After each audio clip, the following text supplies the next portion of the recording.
And then, of course, I forgot to unmute Hey, myself. what's up, guys?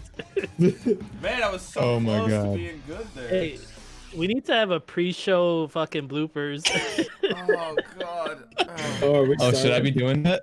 No. You should be recording. I think I should do that. pre-show No. stuff. Oh, God.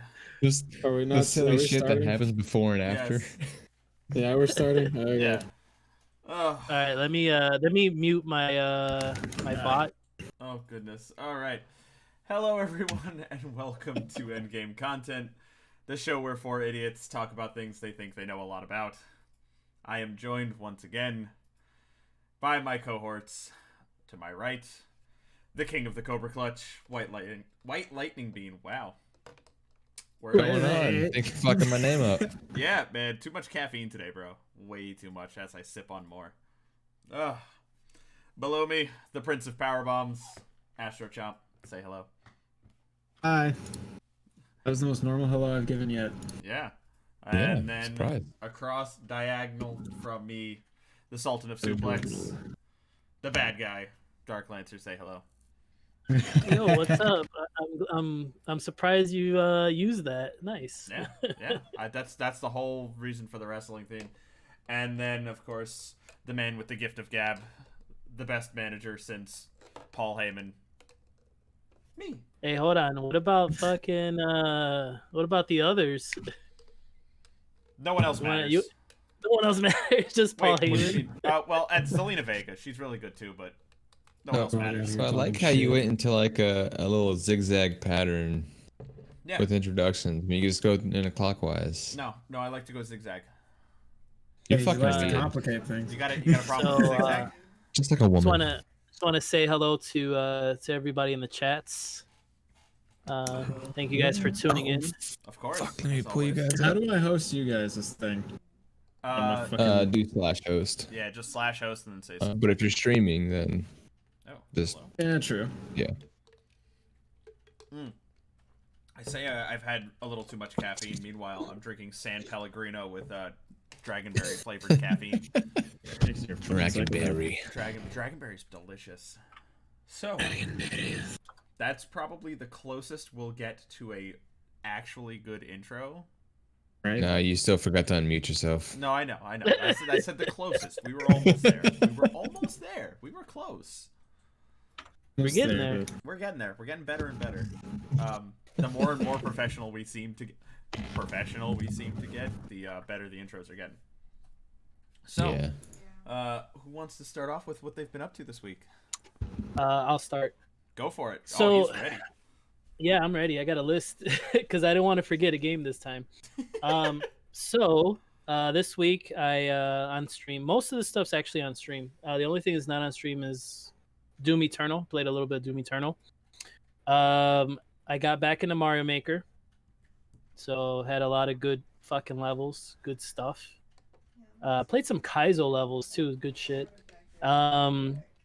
Kirby Star Allies. So I had a game date with my girlfriend on stream. We did some Kirby Star Allies. That was awesome. I watched a little bit of that. That was pretty nifty. Yeah, it was fun. I ate one of did I like suplexed one of our friends into a fucking pit and killed him and myself. And then like the next screen that came up was how to say goodbye to a friend. I was like, this is perfect. Then I also played Mario Kart 8 because I'm preparing for Death Race 2020, which is tomorrow night. So we got a Mario Kart Death Race. Yep. This is the 8th one. Death Race? Yep, Mario He doesn't Kart. know Yep, about the death race of death. Yep, the Mario Kart 8 Death Race of Death. Okay, I'm gonna need you to explain this to me, and what time does it start? Because I might need to get in on this. Okay, so the way it works is, and Bailey, he's joined in on I think 2 or 3. Yeah, like the Death Races. first two. Yeah.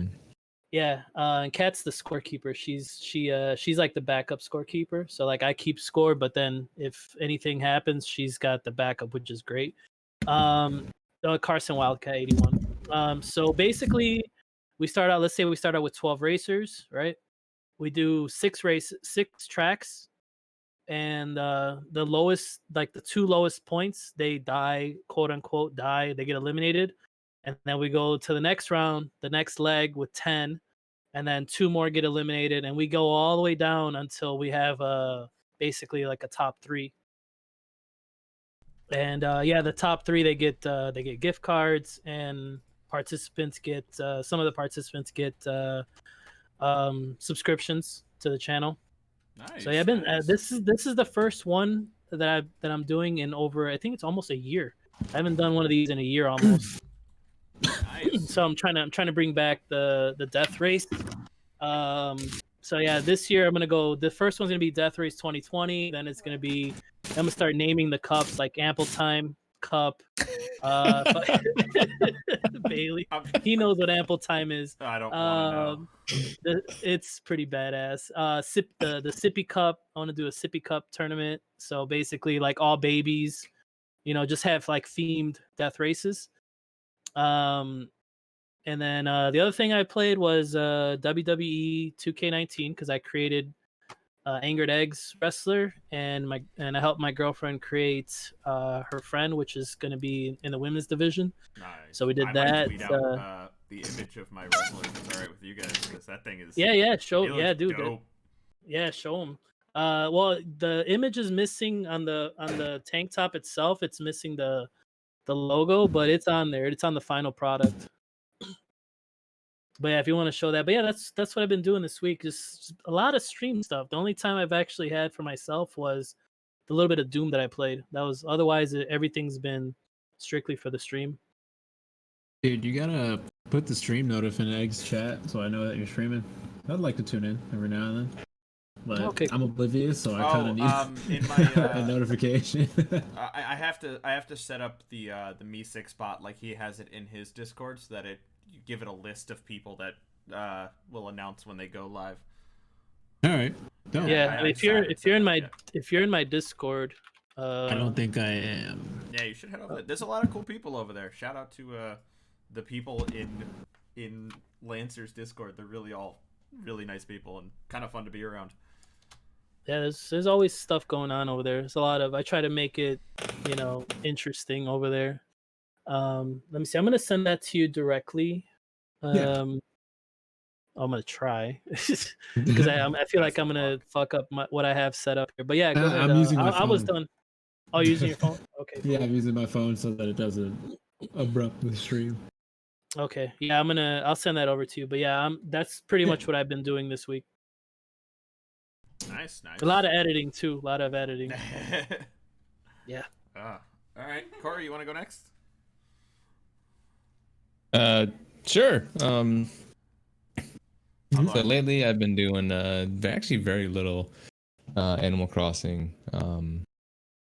Pretty much at the point where I'm at the point where I just check up on it. Like I made like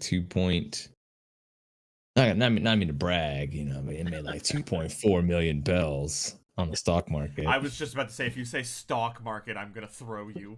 I did say stock market. I hate it every time. But then Wednesday actually did a little bit of Jack 3. Nice. Some really good nostalgia. How was that? Realized how fucking difficult the goddamn monk races were. Right. Holy shit, I forgot about that. Genuine like challenge, bro. I was raging actually. That was pretty fucking hard, not gonna lie. But yeah, and earlier today did some RE3. Nice. So yeah, just been doing a bit of that. Oh, so as you said that, the Pokegirl decided to flex on you. She says she made 5 million last week. Oh shit! Watch out, guys. We got a badass. Yeah, we got the Neil deGrasse Tyson. But no, that's really fucking awesome though. For real, that's awesome, Pokey. Fucking hard flex, bro. Yep, hard flex. Well, had my bells have been like 500, I would have made more. Fuck yeah. All right. What about you, Mac? What have you been up to? I finally got all my shit set up properly for streaming. This morning I actually streamed, I think, Siege for 2 hours. Can ask Mela Taria. There were some moments in there, especially for Taria, because she joined in on me calling someone a fucking alien. Because I join in, on this match. I go, hey, how's everybody doing? They do the usual, hey, how's it going, man? We're doing pretty good. How about you? And then this one guy just swallows his mic. I'm talking deep throats it and starts making like snarling noises and snorting. And I'm like, I don't know what fucking language that was, but good for you, man. And then I think somewhere in the point of the stream, my team was held back because they were like on stairs in the doorway. I just ran up with a shotgun and blasted the two on the stairs to death. And So anyway, I started blasting. basically. So And I was just like, man, fuck this. I'm not gonna sit here. But yeah, I've been trying to stream more often. I'm probably gonna be mostly streaming Siege just because I do enjoy playing that game on stream because it's easier to talk to people, even when I'm supposed to be paying attention. So stream's finally working. I've got endgame content up on my stream as well. So, it's finally up here, and I'm finally gonna start actually showing up on Twitch. Yay! Yeah, consistency, man. It only took 6 episodes. Yeah. Consistency. That's if I have one tip for you, it's consistency. That's Consistency. Yeah. That's That what's is been hurting the me a key. little bit lately. I also the key did right some commissions today because I am an artist. So Ooh. I managed to earn $30 today. Speaking Nice. 30 whole of, dollops. I think still waiting on some stuff there, Fuck. buddy. I'm just giving. Thank you for reminding me. Yeah, Shit, I need to make you your shit. That's right. My It's all bad. it's all good. It's all good. I'm just mostly giving you shit. That's all. So is that's all you've been up to lately, Mac? Setting up stream, disappearing and reappearing in your server like some kind of fucked up ghost. Yeah, we'll go days. Hey, at least without... you appear. Yeah, right. Mac will go. I just ghosted it. Yeah, we'll go days without hearing from Mac, and it's not normal because normally he's the type of person who like every morning gets in there and does his normal screaming. There's a cat on my desk. Hey, kitty. But sometimes he won't show up, and then he'll just show up like nothing ever happened. And then we're like, Mac, where you been? I don't know what you're talking about. I've been here the whole time. Cat just Cat shows up. Here's my gives butthole. absolutely zero fucks right now. Just I don't gives know no what he's fucks. doing. Oh, I you're see streaming, what's going Dad? on. That's cool. Fuck you. Nah, him and Gaston are fighting, I guess. So he's hiding. Oh. I got him Gaston. because I don't want him to knock that over. Oh, there he goes. Yeah. See you later. Thanks for Gaston. shaking my whole table. Bye. Cat. Let me make sure I have your stream up as well so I So- can actually. I actually have some things that I've been doing too. Let's see. I think the big thing was I finally started editing for my first actual like content for YouTube.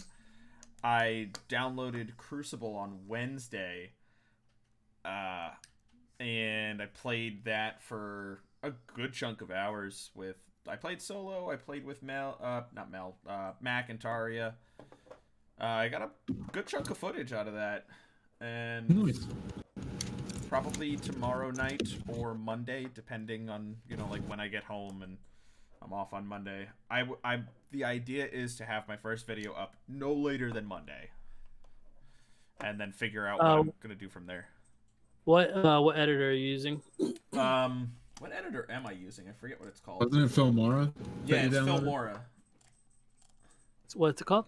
It's called Filmora 9 or some shit like that? Filmora 9, something like that. Okay. That'd be good. It's not bad so far.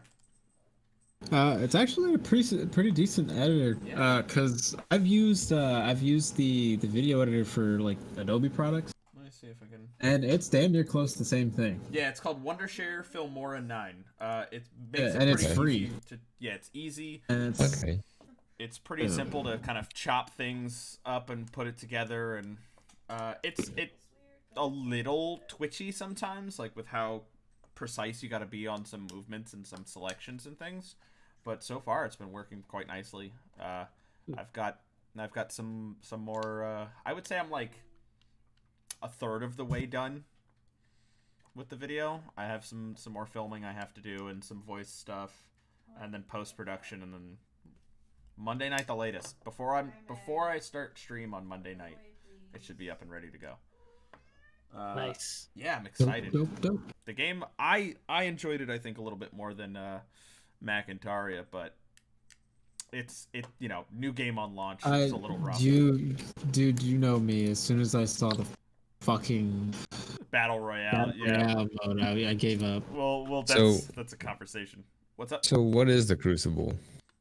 So Crucible is a third-person shooter that can be best described as PvPvE. It's got two different modes: a 4v4 objective-based type of mode, where you have to it's essentially capture the point. But the point is a giant blob that plummets out of the earth.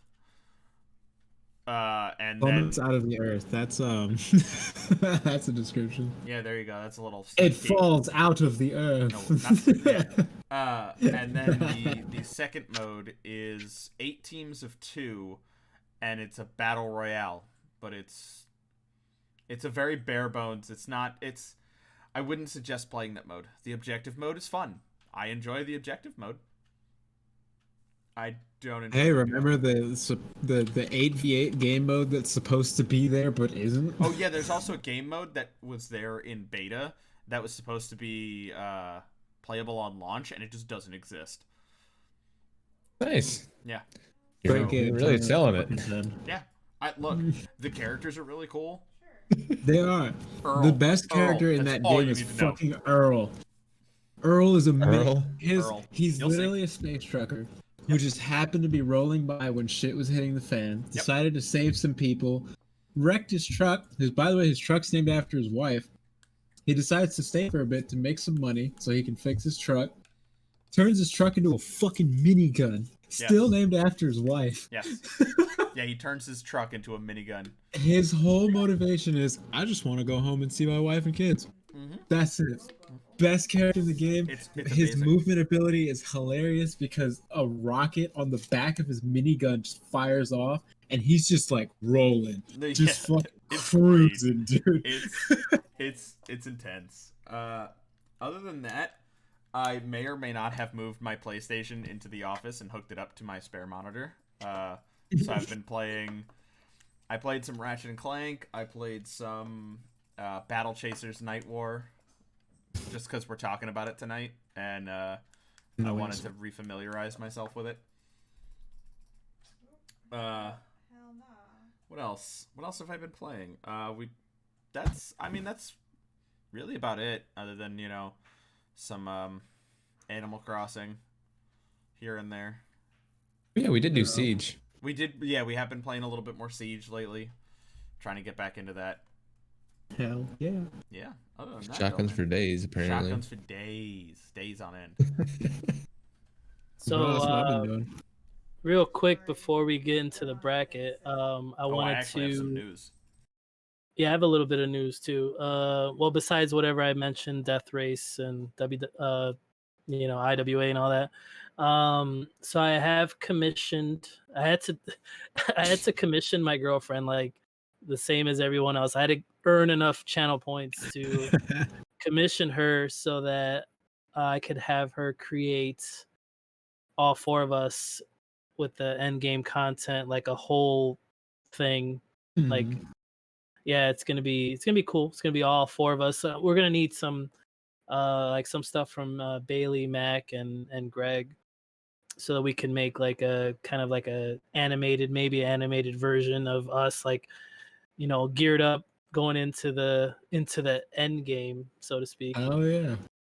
So yeah, hopefully it comes. I mean, I'm sure it's gonna come out fine, but hopefully it's what we envision, something that we could use as like a a banner or something like that. Dude, I'm fucking So excited. that's That's exciting. that should be coming soon. We'll just have Astro Chomp as a robot, and Hell yeah. yeah, egg. I don't know. Was it that it would be like the egg golem, right? Yep. So and then Bailey, you got your characters. So hopefully, all that just kind of works out. Cat's going crazy over here. You are not me, babe. Sounds Stop. good. So I have some stuff to talk about. I have some actually pretty interesting stuff here. One of the very first things that I think all of you will enjoy. So did you know that Vikings had a really cool ritual called flighting, where they would insult each other in the form of rhyme? Nice. Huh. Yes. You want to know how? Not I know my this? favorite Viking ritual, but nice. You want to know how I know this? How's that?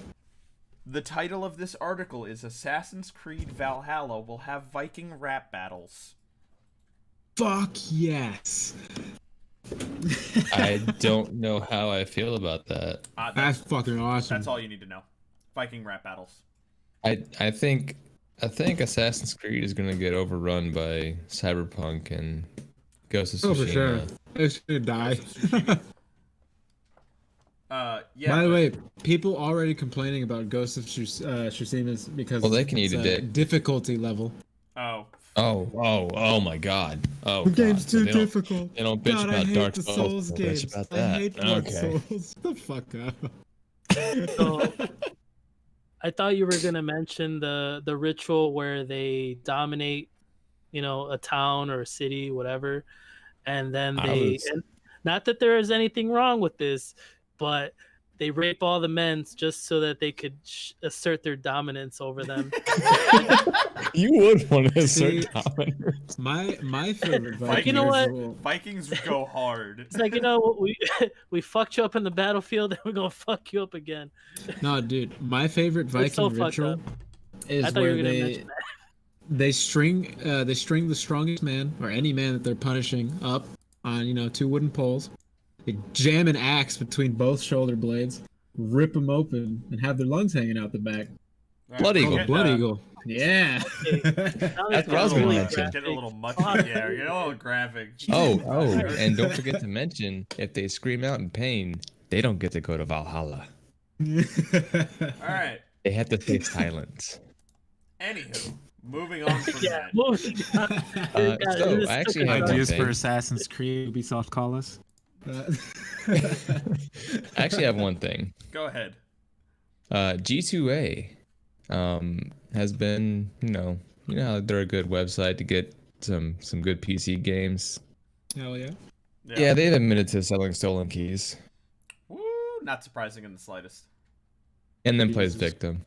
Not surprising in the slightest. No, 10 out of 10. not at all. 20 out of 20. Yeah. Will recommend. What's it. next? Ask I mean, how I'm making what? fleshy clap sounds with the robot hands. I mean, that's not surprising. It's really not. Let's see. Another thing that's super exciting. I actually pulled up a bunch of stuff, but I don't know if I'm going to talk about all this stuff. This one's probably the most exciting to me, being an old school RTS fan. Like a huge RTS fan.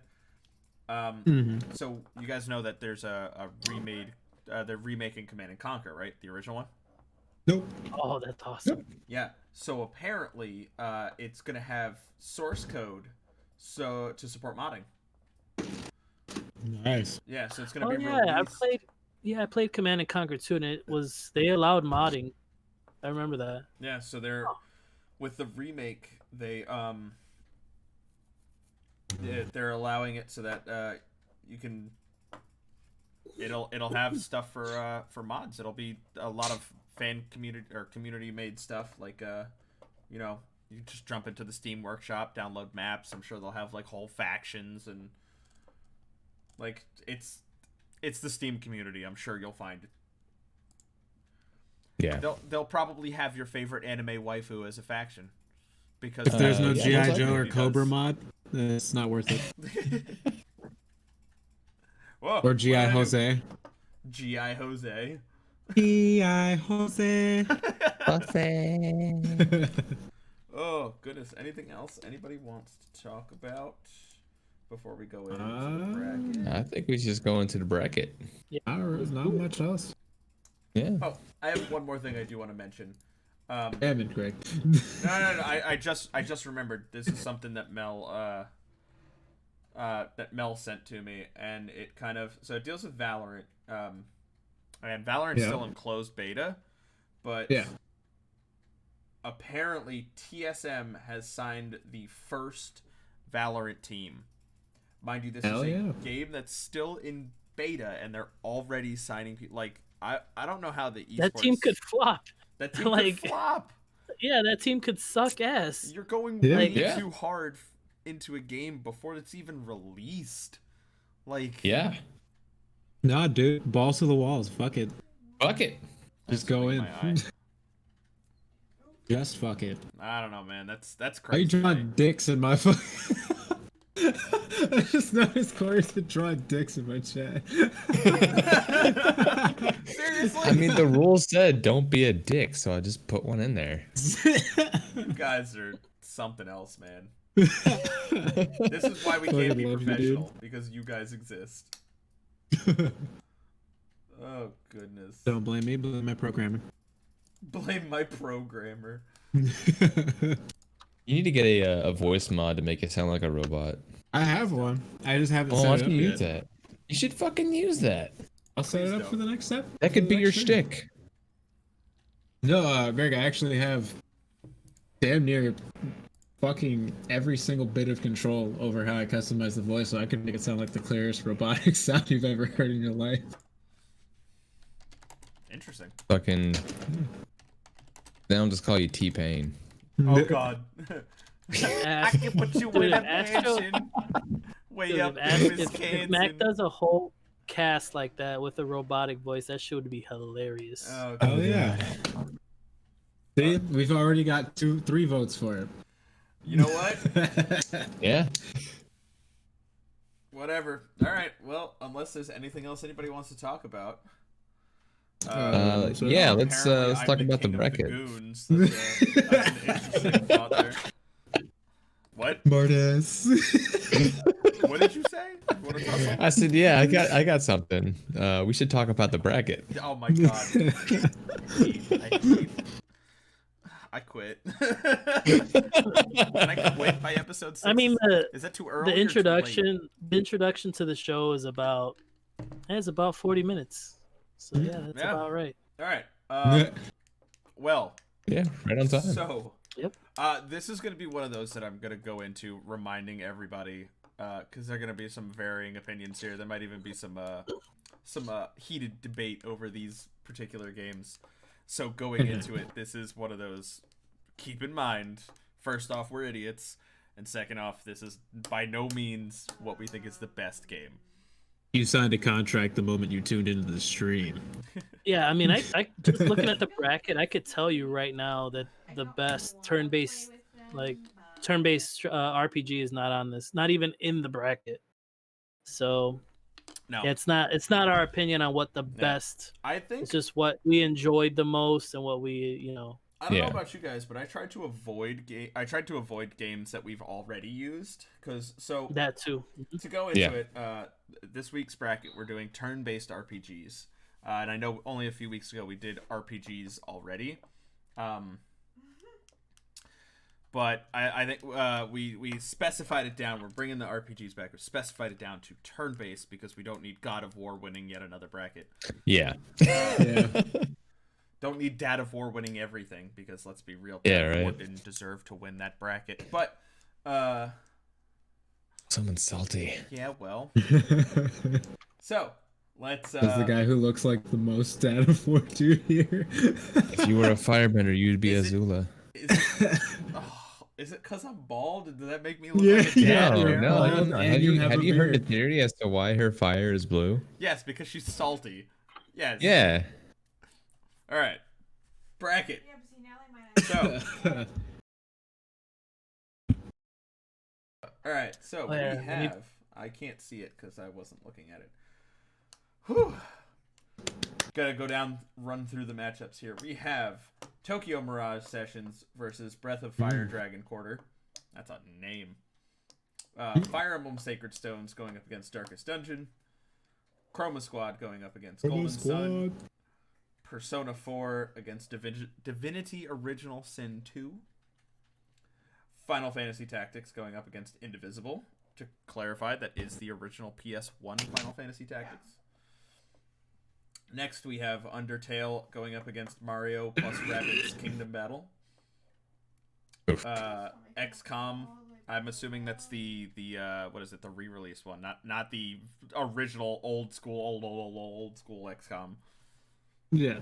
Okay, going up against Legend of Dragoon, and then the final matchup somehow managed to get yet again the only bracket where two of my games are going up against each other. Battle Chasers Night War against Pokemon Ruby. Also, the only Pokemon game on the bracket. I'm surprised. Yeah, I was trying to stay away. Mario I was trying to stay away Rabbids from one that. made me nauseous. There's just so many good Whoa. turn-based RPGs besides Pokemon. Hello, Mr. Robot. I thought I was a robot. I'm just Like, hey, you're stealing my gimmick. I'm just saying because I know I know I am, and I know Corey is. I'm assuming Lancer is. I don't know about Mac, but I know most of us are pretty big Pokemon enthusiasts. So I'm just surprised that I was the only one who put one up there. Yeah, I just know there are so many other Yeah. turn-based RPGs besides. I also tried Pokemon. to, for the sake of Mac, who doesn't play a lot of JRPGs or RPGs in general, I tried to avoid adding too many JRPGs because otherwise. Yeah, my but whole the list is still fucking loaded Yeah. with them. Oh and yeah, I'm just like over the here very like, first what? matchup is about as Japanese as it gets. I'm just gonna pick the one with the longest name. And by the way, I do thoroughly enjoy Pokemon. Yeah, it's Pokemon. All right, yeah. so let's discuss our first matchup for the night. Tokyo Mirage Sessions. I think the whole name for that is like Tokyo Mirage Sessions #FE. Yes. Against Breath of Fire Dragon Quarter.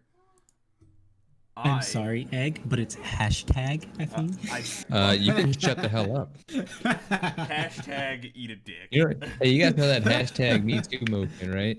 All right, so I gotta look up this game. Replace the hashtag with what it actually is. So What's it? Tokyo Mirage Sessions. Mirage Sessions. So Tokyo Mirage Sessions, was it made by the same company that did Persona? No idea. No, not level 5. No. Okay. Or not Atlas. Not Atlas. It is. Sorry, I don't know why I said level 5. It is a Persona style game, smashed together with Fire Emblem.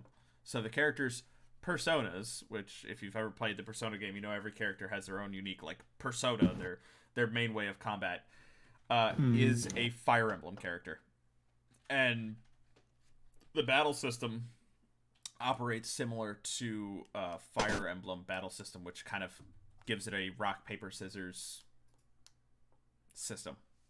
I played this game when I went to Texas for Corey's wedding. It was like my last day there. I was sitting at home with nothing to do, and I couldn't put it down. I couldn't stop playing. It's so much fun. Yeah, I figured looking at a would. trailer for it now. Yeah, I figured you would like that because I know you like Fire Emblem and Persona, so I was like, oh, hey, you'll like this one. Here you go. yeah. I think the very first dungeon has to deal with like a pop idol. Like that's about as Japanese as this game gets. Yeah. And the fact that it's in Shinjuku or Tokyo. Yeah, it's like super duper Japanese, but it's really cool. It graphically it looks really nice, especially considering it was on the Wii U. Yeah, and then they ported it to the Switch. And then they recently ported it to the Switch. It looks really nice. It's pretty clean. I didn't think the Wii and Wii U had capabilities for like really nice clean looking games. I think the hardware was a little rough, but they did a really good job with Mirage Sessions. Hell, look at Mario Nintendo's Maker. always been like the console underdog, where all the other two console companies will be like, we beat fuck Nintendo. Look at all this 4K, yeah. And then Nintendo comes out with this pretty ass game, and then they're like, shit. We have uncensored anime titties. Yeah.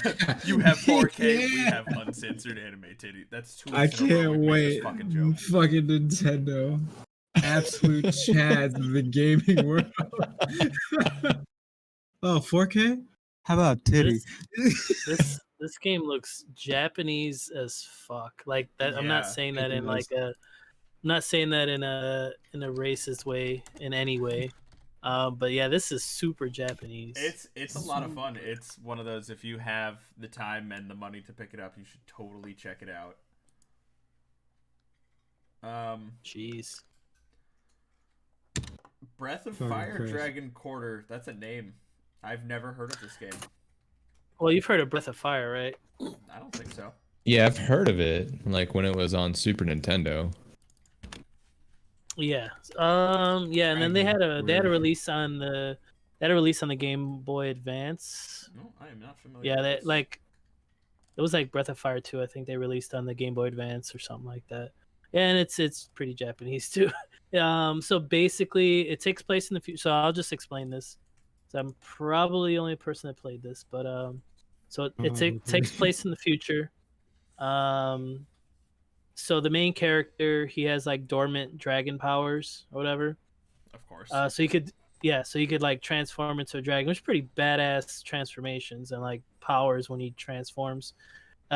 Basically it ends almost every fight that you do it. You know, it's that powerful. But I'll get back to that in a second. He encounters like a sickly girl. Oh yeah, so the world is pretty much ended. Everybody lives underground, right? They live like, I think like, I don't know, really far down into the ground. And basically the girl that's like really sickly, the only thing that can save her really is if, you know, I think she's like terminal. So she wants to see the surface, right? And then they run into this other person. She's like a cop or something like that.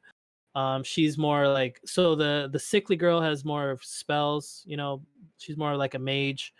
The cop is like more ranged weapons and traps, and the main character is like, you know, your traditional melee character, whatever, right? He's like your warrior, whatever. Main protagonist warrior. Yeah, basically, yes. Got a really cool looking sword. Does some really cool stuff with cool looking sword. Yeah, exactly. So the game also, it's important to note that the game's graphics are also cel shaded. So, you know, it's a little dated. It's on the PS2, but for a PS2 game, it's held up pretty decently because of the cel shading. Yeah. So here's the whole thing about the dragon power. So dragon powers grant you amazing power, right?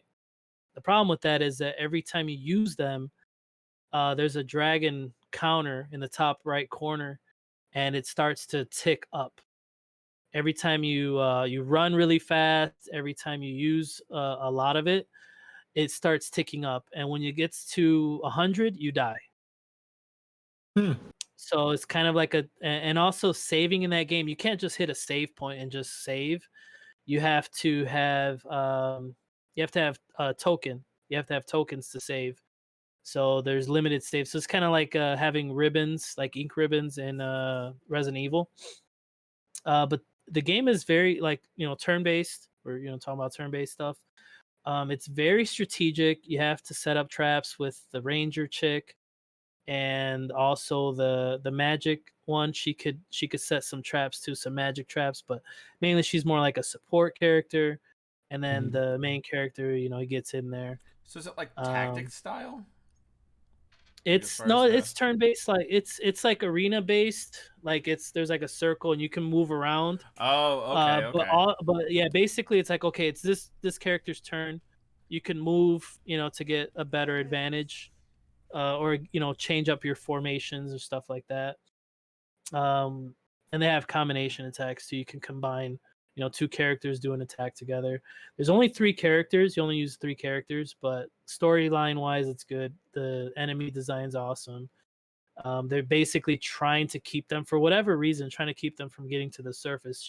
I think the sickly girl, I played this a long time ago, but the sickly girl, she's like invaluable to some kind of research or something like that. So they're trying to keep them from hitting. Yep, thank you, Punch. Nina's the mage. They're trying to prevent them from reaching the surface. The game's awesome though. It's one of those games that not too many people played, kind of slept on, but I played it and it was awesome. The dragon powers are amazing too. When you transform into a dragon, he looks dope. He looks fucking awesome. But you know, That like I sounds said, cool. it with the counter, it balances it so you can't just abuse the dragon power. You know, so you have to really think like, okay, I'm in this really fucked up situation right now. I need to transform. But do I want to transform because I know that the counter is going to go up? So it opens up for a lot of interesting strategic, decisions as well. That's cool. That's I like the idea of kind of keeping things balanced by making it like, hey, if you use this too much, you die. Yeah. Well, also if when you die, you can start over, and then you get to keep like half of your experience, half of everything you had up to that point. So, if the game's too difficult, the game is actually pretty difficult. So yeah, if you find yourself in a situation where you're just like fuck, I don't have any save tokens, my dragon counter is 90 something, I got to start over. So you can start over and get half of your stuff. Nice. Nice. That's pretty interesting. Yeah, but then they have a new game plus as well. If you gotta love new game plus. If you feel like torturing yourself. Yeah, if you feel like torturing yourself for the second time around, play it again. That sounds interesting. It was on the PS2. I forgot what year I played that, but yeah. That's nifty. That was sounds good. Oh yeah, I don't know how I missed PS2. It that. probably came out in like 03 or some shit. Let's hit the Google. Yep, I'm hitting the Breath of Googles. Fire Dragon Quarter. 2002. November 14th, 2002. Okay. Yep. Oh, it's a Capcom game. Nice. Published and developed by Capcom. Yeah, I think they have the Dragon or the whatever Breath of Fire series, right? That's pretty nifty. Yeah. Oh. That's pretty it's an interesting game. It's not it's eccentric in some ways, but it's really solid. The first really solid one, game. the second one, just the first two are on Switch right now. Yeah, no, Dragon Quarter, I think the only way you could play that is on the PS2. Yeah. Must be. I wonder if the Switch has the port on the Virtual Console. For what? Of the first and second one? Yeah. I think that's what it's on. It just says Nintendo Switch. It doesn't specify. Oh, okay, then yeah, it'd be on there. Oh, excuse me. It's some stuff deep in my. So yeah, and I knew Game Plus that like 7 times. It was awesome. New Game Plus. Yeah, it was a good game. Oh well. Ugh. I don't know how Tokyo Mirage Sessions is going to go up against that, because that sounds really cool. I think it's going to go up against it pretty damn well. All right. Here's the thing for me. The moment you said it was like a mashup of possibly 2 of the worst fan bases I've ever seen in my life. Whoa. Oh. I'm sorry. Anytime I see anything about Fire Emblem or Persona, it is the most toxic shit about how this character's trash compared to this character, and you're a degenerate loser and all this if you like this character. I'm over here like, God damn, you guys take this way too seriously. All right, you're hanging out with the wrong people then. I'm saying that's the thing. That's not me hanging out with anyone. It just shows up. That's the only thing I know of either of those games, is that the fan base around it, toxic as fuck half the time. So I know they're amazing games in their own right, but the way the fan base is, I feel like if I play it and then I say, wow, I really like this part, I'm going to get bombarded with hate for it. It's scary to want to play those games. Fuck the hardcore fan base, I just say. Like, I want to play it, but it's so scary. I mean, you can say that about most things. Like, the fan bases. Don't be a little baby. All right, well. I am a baby. The internet is a scary place. Is it time to start voting? Okay. All right. Well, all right. Let's start with how we normally do it. Mac. I'm gonna go with the dragon one because that one really does sound dope as fuck. I'm not gonna lie. Boop. Corey? Or no, Lancer. Sorry. I went in the wrong one. Dragon Quarter. I didn't play the other game, so I don't have anything against it. But I That's fair. finally remember that time with Dragon Quarter. It was awesome. So, Corey? I'm gonna have to go with Tokyo Mirage. Yeah, that's where I'm going I still to. fucking love that game. First time of the Like, night. it's different. It's different knowing about it being a mashup versus actually playing it. I'm pretty sure it's the same for the Breath of Fire as well. Yeah, I enjoyed Tokyo Mirage Sessions. It was a lot of fun. I am looking forward to when I can pick it up again and not put it back down. Yeah. All right. So first round. Does anybody have a die on them, or should I just flip a virtual coin? I got a satchel of. Oh, I got it. Yeah, I do actually. All right. oh shit, you getting the 20 side. Oh, 20 side. No, I was hoping it was I just a got 6-sided. Oh my god! Jesus Hell H. yeah. Do you have a All right. 6-sided in there? Just breaks out the comically large dice. Just fuck it. Why am I not surprised the man with What else are you gonna googly use it eyes for? Maybe- All right, boys and Has girls, it's comically time to large break out the size big boy dice. All right. All right. So I got this ridiculously large No, you don't have a D6. D20. Yeah, it's in the Oh, pack. you Yeah, want a use the 6? D6. We're paying attention bottom to of the the massive pack of dice. We'll do odds as Tokyo Mirage All right, Sessions, D6. and evens is Breath of Fire Dragon Quarter. Okay. You cut out there. So we're gonna do odds. So 1, 3, 5 is Tokyo Mirage Sessions, and evens 2, 4, 6 is gonna be Breath of Fire Dragon Quarter. All right. I gotta hear this thing. I have to hear it hit the table. I hope it's like a deep, meaty thud. It's foam. Damn it. Oh, Oh, it's it's squishy. foam. Oh, Yeah. I wanted a meaty thud out of that fucking thing. I have like Drop it like a fucking boulder. I have a 20 side that's about this big. I don't know how much noise Yeah. that's gonna make. All right. I got my satchel of die somewhere in those boxes. All right. Throw And your then I'm just gonna foamy make a D6 and steel tell me what D20. happens. The 1. It's a 1. All right. Tokyo Mirage Sessions wins the tiebreaker. Shit, I'm just happy that it got a tie break, because I thought I was gonna be the I'll get only a one to different vote die. for that game. I'll get a different set if we do a break, because I actually have satchel I want somewhere. to use the comically large squishy die. Okay. I love it. It's so good. All right, on to our second matchup of the evening. We have Fire Emblem Sacred Stones and Darkest Dungeon. Now, I would like to say before we go into this, I think Sacred Stones was the last one before Fire Emblem turned into a waifu simulator. Actually, no, the one after that. It was on the Wii. Oh, yeah. Well, that one was a port of the one on the GameCube, wasn't it? Or was that a separate game? Oh, wait, yeah, it was. I can't remember. Radiant Dawn. Yeah, that's what it was. Path of Radiance was the one on the GameCube. Radiant Dawn, I think, was Wii. Radiant Dawn was the Wii. Oh, it was a direct sequel to Path of Radiance. Okay. So it's a okay. sequel. Okay. Okay. So yeah. So it was one of the last to before the waifu simulators. So this is when Fire Emblem was still good. Yeah. Fire Emblem is really good, but it's kind of, backed away from its roots, I feel like. Yeah, I gotta look it up. I haven't played any Fire Emblem games. Sacred Stones is...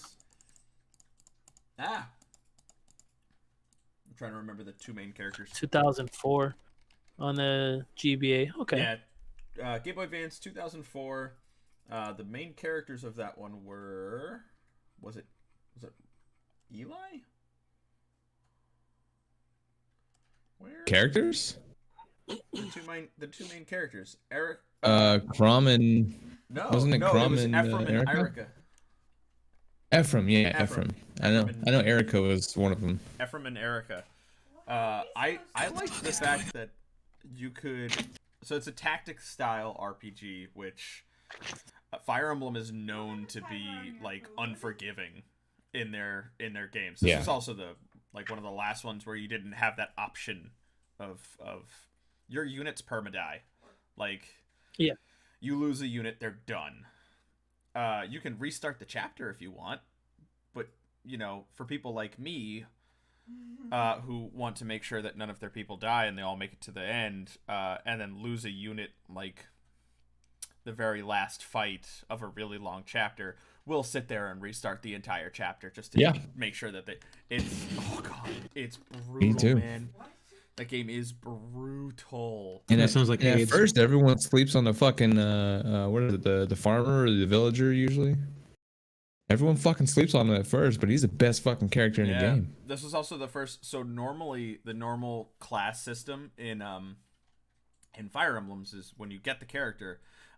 Also, in order to gain most characters, you have to talk to them because they're fighting for the enemy army, and you have to convince them to join you by talking to them instead of killing them, which means that you can miss out on like half of the people that can join your party. Wait, how many characters total can you get here? A lot. Depends on the game. Yeah, there's a lot of Game varies. There's a lot of recruitable people.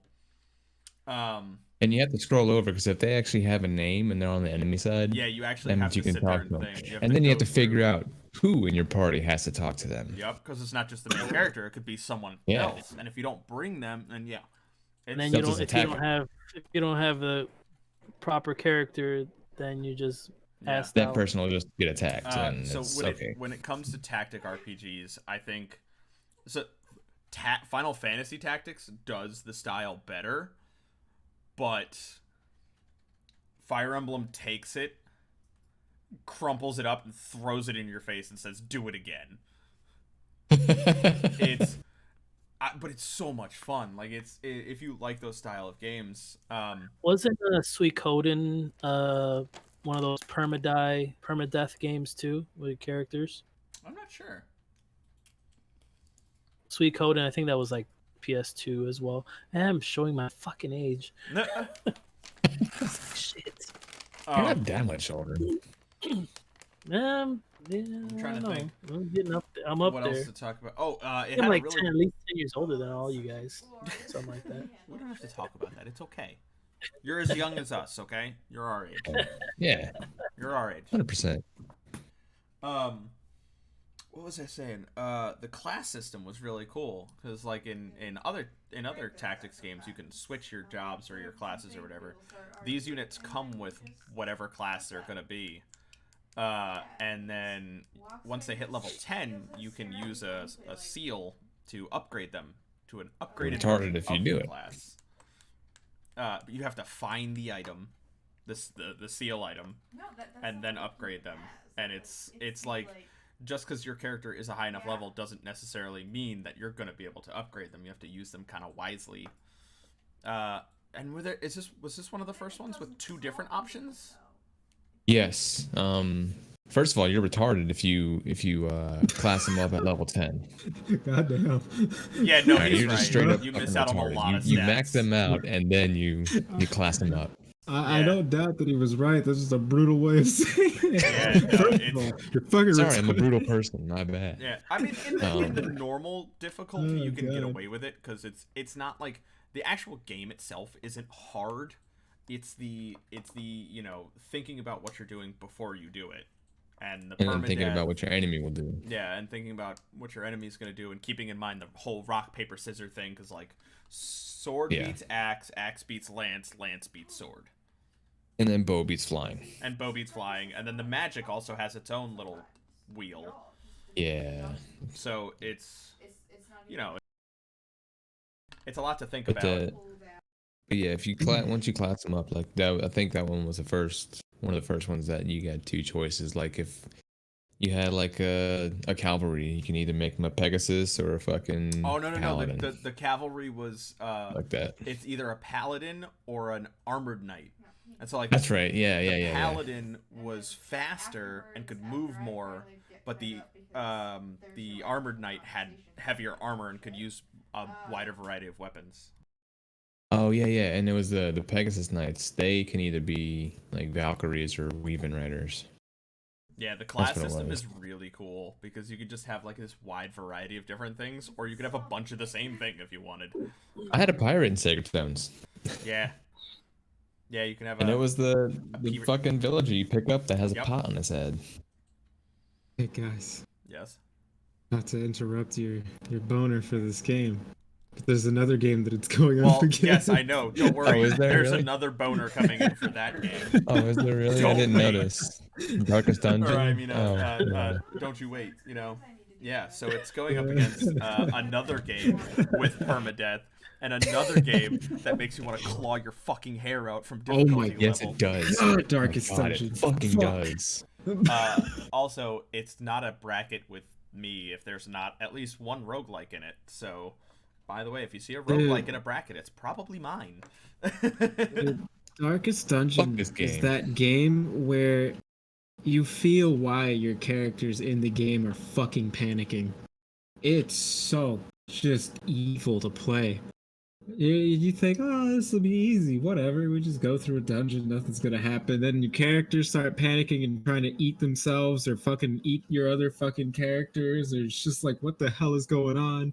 You've got fucking Eldritch Cthulhu horrors just fucking coming at you from every possible fucking direction, and all you could do is sit there and look in horror as the guy you thought would make it like the longest is the first to panic. Okay, now that you've explained the plot of the first episode of Goblin Slayer, what about Darkest Dungeon? Right? So Darkest Dungeon is a roguelike dungeon crawler, side scroller. It's you go into a dungeon with a team of 4, and you have an objective in every dungeon, and usually it's like explore a certain percentage of the rooms or finish all of the room battles, and you have various different character types you can bring in, you know, and every character can be played a little differently based on what skills you have for them. And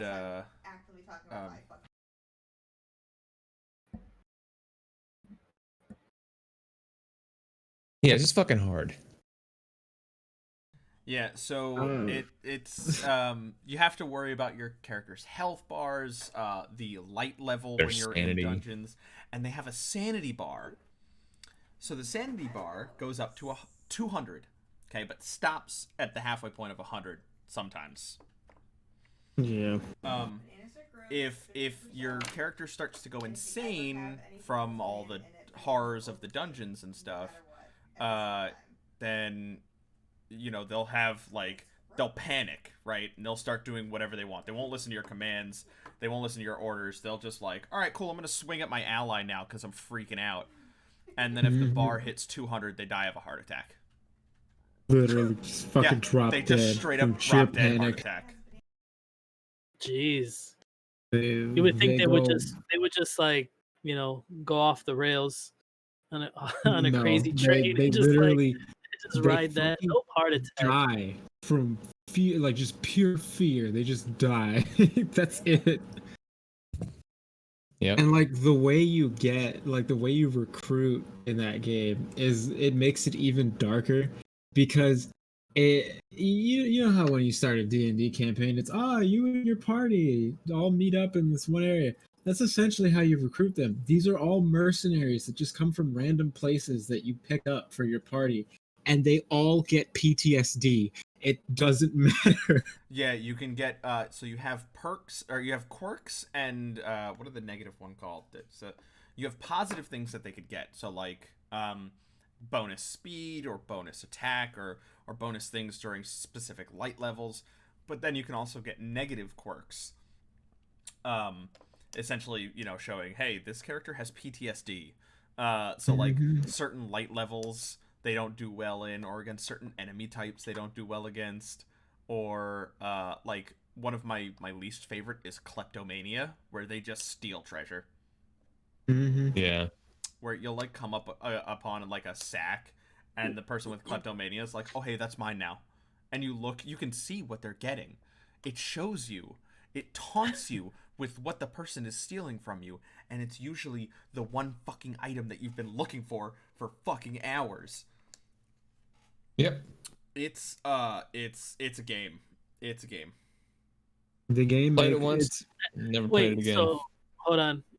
Let me quick question. So, if you could see all the stuff that he's stealing, and the game is pretty much taunting you with this information, can you actually kill him off? You can get rid of him. You can get rid of him. Yeah, so you can dismiss people from your party. You can't. I don't actually know if you can. Yeah, you can purposely hit your own allies. I think. I haven't actually tried. Or you can just be a dick and just send them in alone. Yeah. Yeah. You can also send them into, so like there's things they can do to reduce their sanity levels, because it doesn't reduce over time. Like, so if you send a guy in and he's at a 0 level insanity, and then he leaves the dungeon at like 72, he's stuck with that. So you have to like spend money. You can't unsee shit. Yeah, you can spend money to reduce their stress level, or sometimes things will happen in the dungeons to reduce it, or you can just get rid of them, like I do. Once they hit a certain point, it's just like, hey, you're out of here. See ya. At least you don't have a choice, but have to keep them. Because I don't have enough money to recruit more. Also, I'm just trying to collect information on this game. So is it a rogue type game? Yes, where it's a different Yes. roguelike. You have 4 different dungeon types to go into, each with their own different enemy types and things that you find along the way. Different types of treasures you'll find. Also, another thing we're neglecting about the game, just real quick, it's moddable. It is You moddable. can mod in characters, items. Yeah, because So many, it's on Steam. if you find the good ones, it's impressive how the artwork and the sheer work that goes into some of these characters that are modded in. It's fucking nuts. And their skills are very well balanced, considering this is a community putting these things in. Normally it's, way overpowered. Yeah, garbage. Or just garbage bound. But these things, like, you have to kind of pick and choose through the garbage, but there's a lot of good stuff out there. There's 3 DLCs for it right now. Yeah. Something like that. There's one that gives you vampires. There's one that goes a little further into the H.P. Lovecraft stuff, and they just released a PvP expansion. I will say the only downside. So this is probably, out of all of the roguelikes that I play, this is easily my favorite, because of how stressful it is and how hard it is, but how rewarding it is until a certain point. And I will lead into the downside to this game. Yeah, see, Corey already knows where I'm going. So the difficulty of the dungeons, it doesn't scale well. It's like the beginning of the game, everything's super easy, right? It's like, oh man, this game, I can breeze through this, right? So then you get to so that's the beginner level dungeons. Then you go to the intermediate dungeons, and you're like, all right, now I actually need to be a little bit smarter about things. They're doable, but you need to plan out your form of attack, how often you heal, how you're handling your stress levels. And then you go to the intermediate dungeons, and the game just punches you in the face and kicks you in the balls at the same time. It's so ridiculous. No matter how high of a level your characters are, no matter how well geared out they are, the game borders on impossible. Fucking always prepare for the worst with that fucking game. It's fun. You're doing 100 but, real fucking quick. Oh my god. It's never have confidence with that fucking game. You feel good in the beginner dungeons, and then it throws you at the intermediate or the advanced dungeons, and no matter how well geared out you are, the game is just like, all right, your guys now suddenly have like 40% chances to hit and deal minimal damage, while our people have 90% and deal one-shot kill you. It's literally like, your son just learned how to walk today. Now throw him to the fucking wolves. Yeah, that's it. It's my biggest gripe with the game. Everything else is done so well, but I have stopped at this point every single time I've played, because the difficulty it scales impossibly. It's not fair. I don't know how people beat it. I don't understand it, because like it's just, and then you waste all your money trying to heal up your people and train them up and get better gear, only for them to die instantly. And if you haven't seen speed runs of that game, the speed runs will break you down and make you cry. Oh yeah, you have to finish the game within a certain amount of time as well. It gives you a time limit. It's fucking stupid. Like also, that the game year time limit. I think that last bit of information you just gave like swung me. Yeah, I love Darkest Dungeons. It's just it's a great roguelike game compared to other roguelikes. It's really good. But when you have a game that it's going up against like Fire Emblem, where the scaling is actually done properly, yeah. The difficulty is managed properly. It gives you a chance. It's not just like fuck you, you know, Fire Emblems. If you fuck up, it gives you a chance to restart if you want, right? Yeah. You know, I mean, it's just good game design. I mean, not to say that Darkest Dungeon isn't a good game. I think that one bit you just said is like really bad design. It feels like they made it excessively difficult just for making the game difficult. Like, because it just doesn't feel like it's right. Like, it just doesn't feel like it jumps properly. You know? Because like I said, from beginning to intermediate feels right. It feels solid. You know, you suddenly find yourself in a situation where you're like, all right, I need to think a little bit smarter here. And then intermediate to the advanced stuff is just I'm trying to make 10-foot jumps with no legs. Like, what do you want me to do?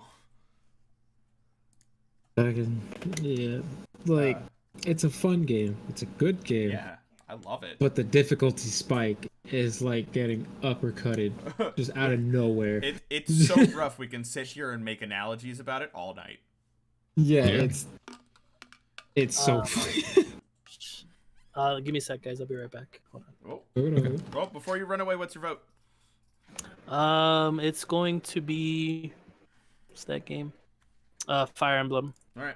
Based on the just that last little spike. bit. The PTSD induced testimony of Darkest Dungeon. Pass a kidney stone, then play Darkest Dungeon again. Oh, Corey, you hit robot form again. While he fixes that, Mac, what's your vote? I'll be pain. Maximum Pain, Darkest Dungeon. Crush my cock with a rock? I must. Like Maximum pain I must endure. Like I said, I love Darkest Dungeon as far as roguelikes go. It's one of my favorites of all time. But when you sit here and compare it to Fire Emblem that actually scales properly, I kind of have to go with Fire Emblem. Yeah, I would rather, like I was saying before, I would rather pass a kidney stone than play Darkest Dungeon again. So I'm gonna go with Fire Emblem. So my very first 24-hour stream, and this is the reason I haven't done any of these since. I was gonna do like a once a month 24-hour stream where I tried to finish a game in 24 hours. I actually, so I was doing good. Like energy wise, I was fine. I made it like 20 hours, I think. And then I rage quit. Because I hit that point that I was talking about where things just get impossibly difficult. And I flipped out. I went on this huge rant and then I ended the stream. I could have easily made it to 24 hours. I probably could have gone close to 30 with the energy I was feeling. Fuck that! I did 12 hours and that was pretty rough. And it was what was gonna be a really cool idea for me for you know, challenging streams and trying to finish games turned into I'm not doing this because fuck this game. Can I just? You started off with the wrong game. Yeah. First of all. Well, I'd like a challenge. My first two random viewers came and went, right? But they just came to say some dumb shit and then left. I got this first one. Y'all running a podcast with 3 people? That's hot. Then the next one, with a valid question here. Yo, tell me something. You give the homies that supreme double guac guac twist job that ain't homo, right? Just gotta make sure I need answers, please. It's like, cool. How come you guys get all the friends and I get those 2 dumbasses and then nothing else? It's like good job. I'm glad I'm on bars. Like,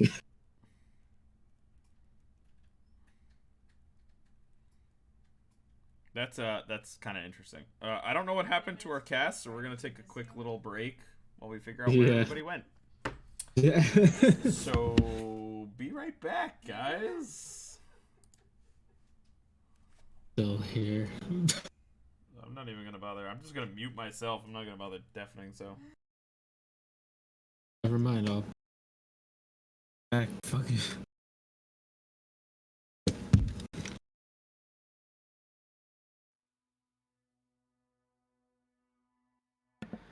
All right, I'm back. Sorry about that. Good. Oh, okay. welcome back. Okay, Yes, so thank you. we got one of them back. So let's swing on back. Fire Emblem won 3-1. Mac was the one who voted for Darkest Dungeon, and Okay. I don't know where Corey went. So I guess we're just gonna move on to the next one without him. Okay. I mean, he'll catch up. Yeah. I mean, I was fully expecting to have to catch up, but okay. Yep. No, you're good. Because Corey ran away as well. So our next matchup, we have Chroma Squad going up against Golden Sun. As you hear me going to the Google. Yeah. I have to do that for Golden Sun, I'm not gonna lie. Wait, what? I know that's one of those that I should know, and I don't. What am I missing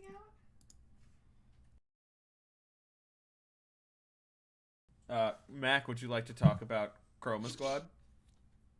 The fuck is that? Did we lose Mac? Maybe. Might have took a break too. Might have walked off. Whoops. This is the downside to not having him on camera, is we don't know when he's there. Yeah. Oh, hello, welcome back. There he is. Hi. Mac, would you like to talk about Chroma I heard you Squad? talking shit. Yeah. We're on to our next matchup of Chroma Squad versus Golden Sun. Would you like to? Hell yeah. Fucking love Chroma Squad. So, what he told of me is really cool. So, you guys know the Power Rangers, right?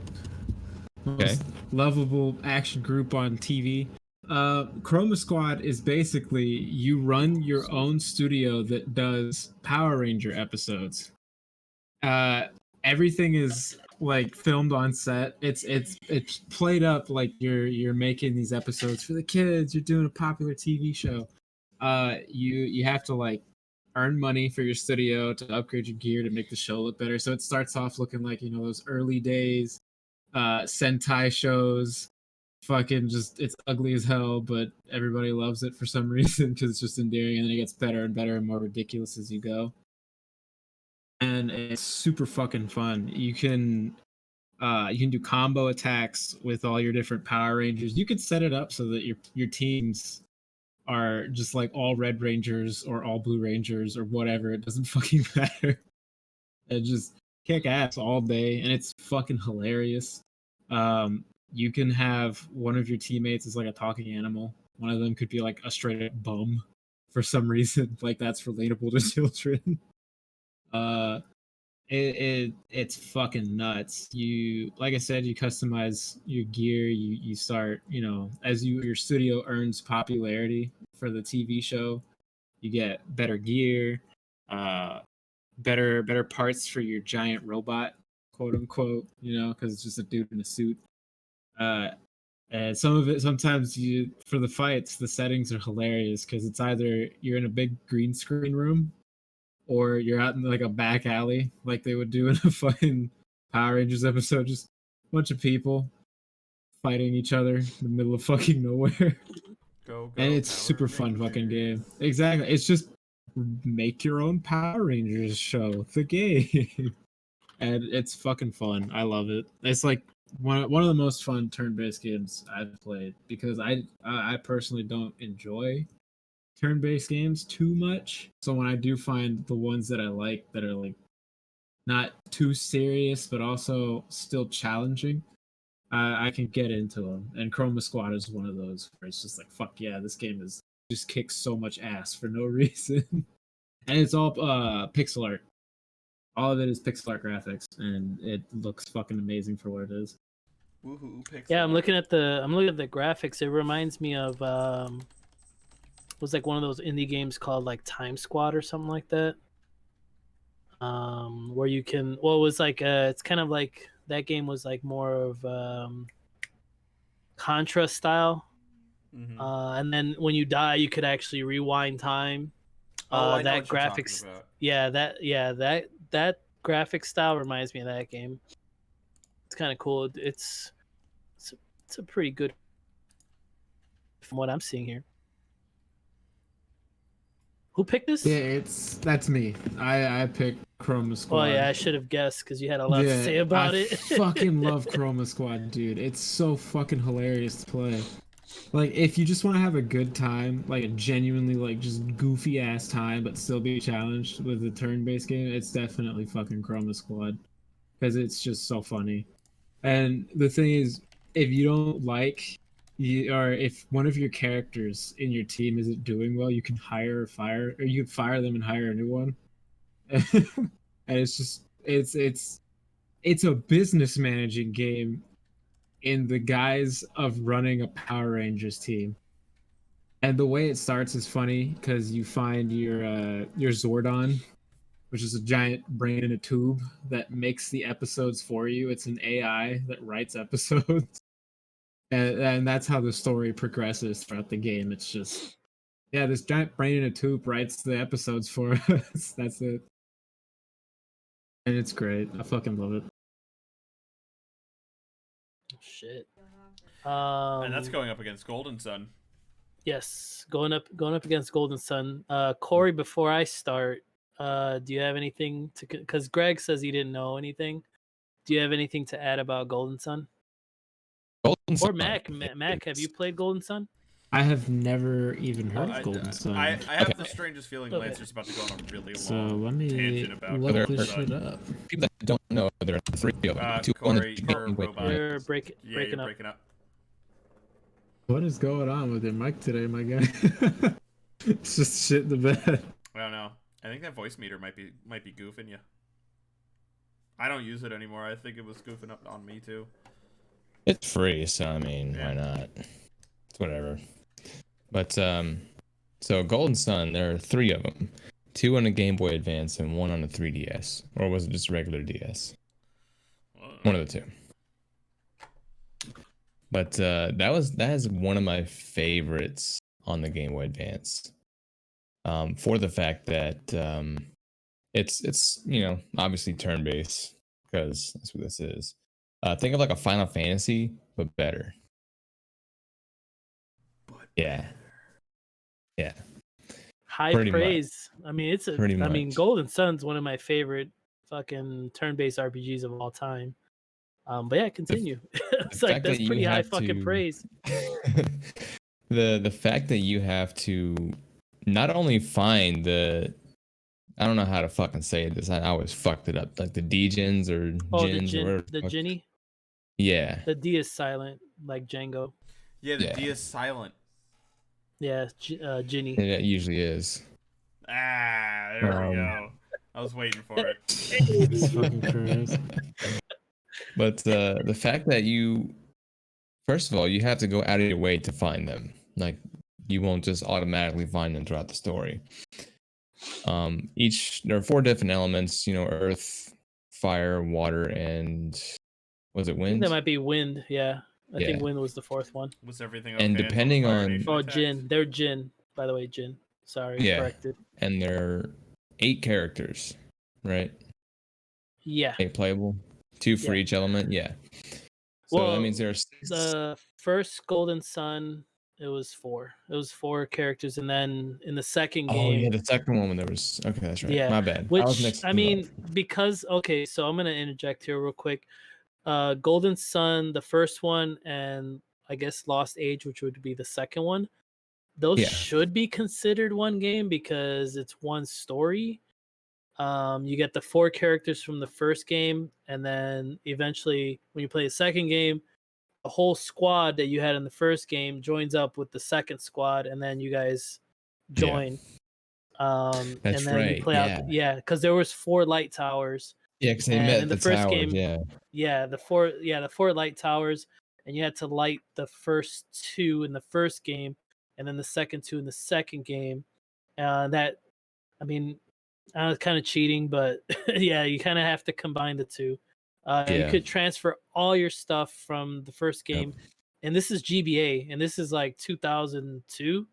Yeah, like you needed could a link transfer table to all fucking your do that, stuff. though. Yeah, either that or if you could write down a fucking long ass code and then transfer it over. But go ahead, continue, Corey.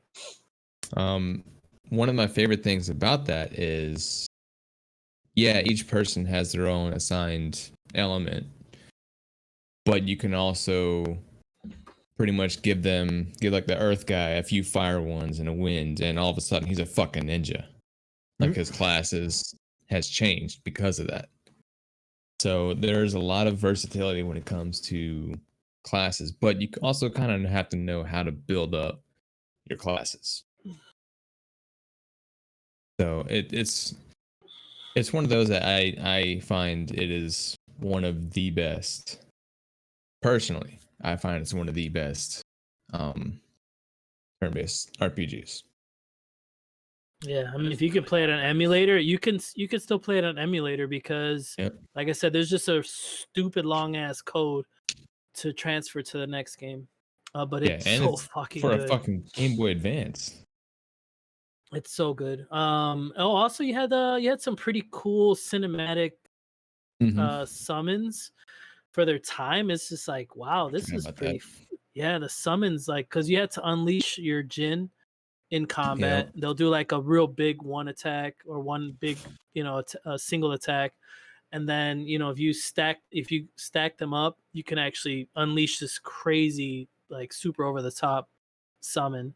That's right. And on top of that, to prevent you from doing that so many times, if you do that, then you actually lose the power of that Jin for X amount of turns. Yeah. So you can alternatively, actually, like if you use all of them on one character, you're down to your base fucking class. Yeah. That's interesting. So your class could change mid-game? Or mid-battle, rather? Yeah. Yep. And then, so hold on, to add on to that, as the Jin recover, you get those abilities back. Oh, that's really cool. So it's kind of a give and take. Like, you can unleash this fucking big meteor come down, and it's gonna use up 9 Jin to unleash it. Yeah. And then every turn you get some of your abilities back. Like, some Jin will come back from being they'll recover. So yeah, it's cool. It's for its time. I mean, I'm acting like it's a really old game, but for its time, it was very fucking innovative, very intuitive. It was really fucking good. Golden Sun, like, I fucking love. Do you have a Wii U? No. Okay. I mean, that's the only way that you could play it straight up. Yeah, because you could play it on the Wii U. If not, you could just do it emulator. Yeah. Yeah, if you have an emulator, you could do it on that. But yeah, if you had a Wii U, you could just do that and then just transfer over. I'm sitting here trying to figure out how I missed this, because that sounds like it came out around. I was playing Game Boy Advance games a lot. So it's kind of weird. Around the same time as Sacred Stones. I think I remember you talking definitely about sounds neat back in the day. Yeah, because I was fucking hardcore playing it back then. Back in middle and high school. I remember. I'm just over here, my artist brain is like, go look at all the sprites, and that's exactly what I'm doing. Gotta go look at the sprites. Like, sprite.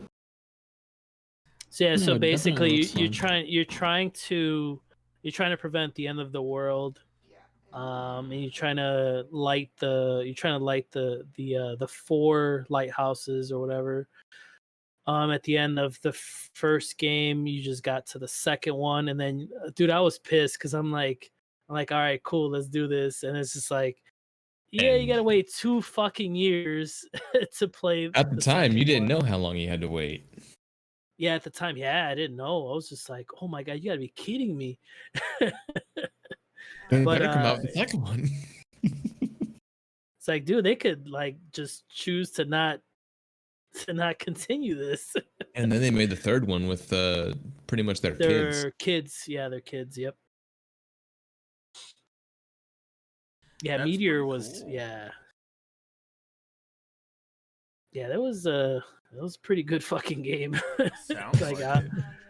I mean, I don't know. Like even standalone by itself, it was still a great experience. Like Yeah. I'm kind of cheating by saying that the first one and the second one are one game together. But if you're Really just looking is. at a standalone title, even as a standalone title, it's fucking fantastic. This is gonna be a tough vote for me. So you guys ready to start voting? Yep. Yeah. All right, Mac. Definitely Chroma Squad. Yeah, makes sense. Fucking love Chroma Squad. Yeah. Okay. Lancer. Golden Sun, but under the pretense that I want to try Chroma Squad because it sounds fucking awesome. It is fucking awesome. It sounds so cool. Corey. It's up to you whether it's a tiebreaker or not. Golden I Sun. should have known that. I am torn because I can't even go on like what I want to play because I want to play them both. I want to play it all. I want. Oh,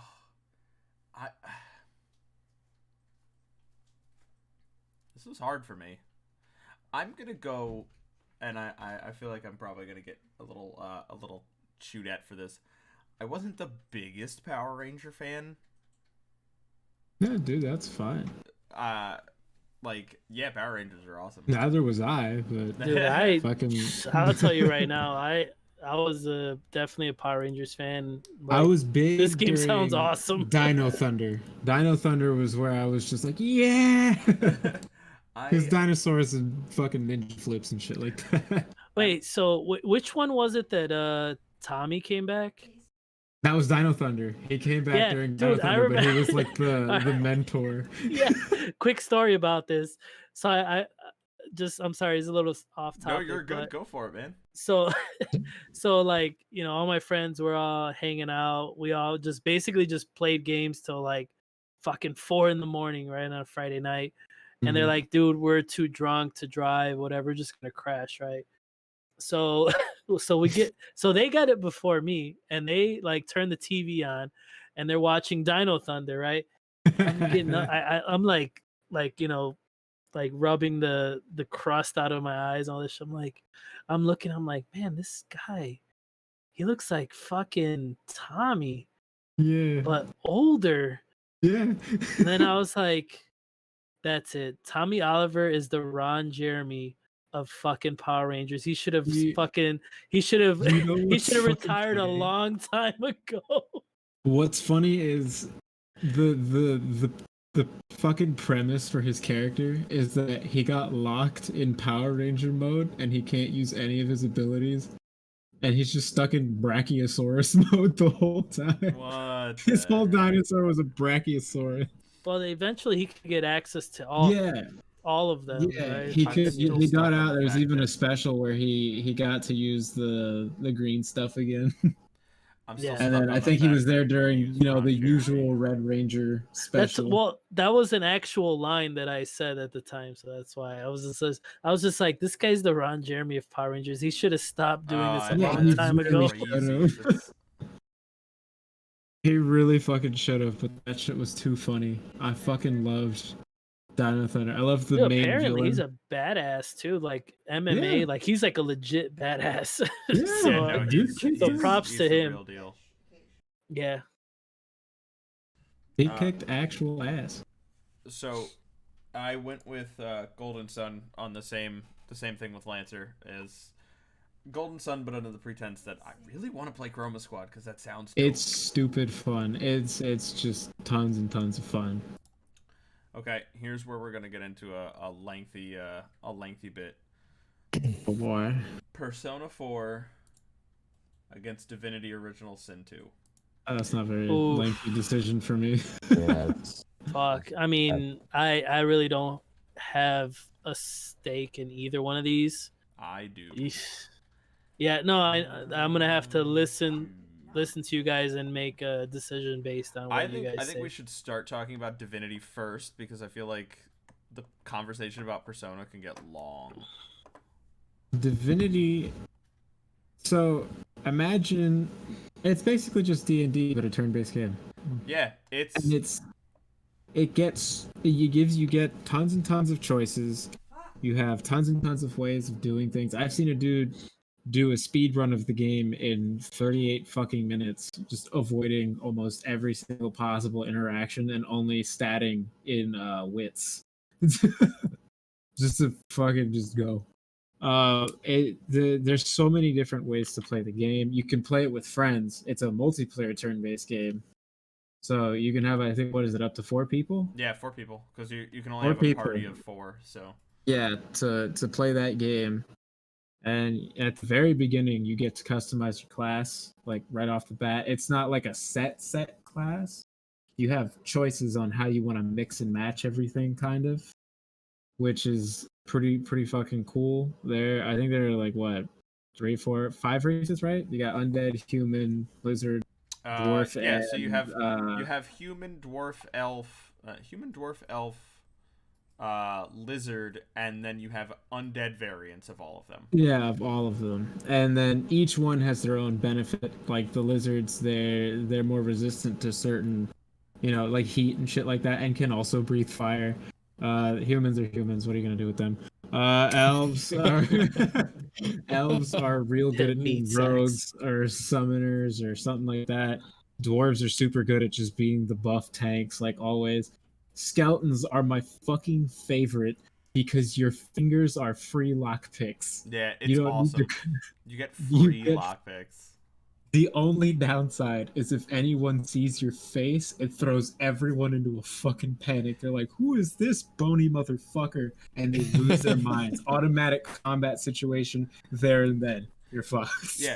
So the whole thing is like magic is bad, right? And anyone who can use magic is bad. And undead people fall under that category. So anytime you take off your mask hides who you are. Anytime you take off your mask, people see that you're Walking Dead and flip the fuck out. Because either way, either you're a crazy skeleton that just rose from the grave, or you use magic, or both. And so immediately everyone around you turns against you, and it becomes a fight. It's a high risk, high reward kind of thing. Skeleton rogues, broken. Super broken. Broken as shit. And it's super funny. You are a walking lockpick. Because you're a rogue, you're really good at making poisons, and you heal off of poison because you're undead. So when people try to heal you with regular healing magic, you take damage because they're trying to revive you, which is killing you. But if you drink a poison potion, then you heal. Yeah, because you're dying again. So reminds when me you of my say Necro D&D character. So when you guys say walking lockpick, all I think about is like, oh hey, this thing is locked. Oh yeah, hold on, I got it. You just jam your finger. Basically, if you want to take it that way, go for it. Or either that, or you're jamming your fucking hand inside of a door, like a fucking. Let me finger this lock real quick. Finger this lock. It's definitely a game that's a lot better with friends because there's super fun with friends. It's so oh much. My god. There is. It's man. like, imagine, like Max said, it's like playing D&D in a video game. It gives you so much free reign, so many different ways to handle things. I want to do a skeleton squad one day, just full skeletons of different races. The class system isn't so much a class system as it is, here's a list of stats, right? And then you can put it's your more like points. a guideline. Yeah. You can put your points into different things. So, like, if you want to start the game being mostly a melee character, you would focus your stat points into, like, warfare and two-handed sword. And then at any given point, you can suddenly decide, I want to be able to cast spells. And start putting your points into the various elements so that you can cast spells as well. So there's at no given point are you restricted to what kind of class you are, and you don't have to lose. So like in D&D multi-classing, you lose out on a lot of stuff.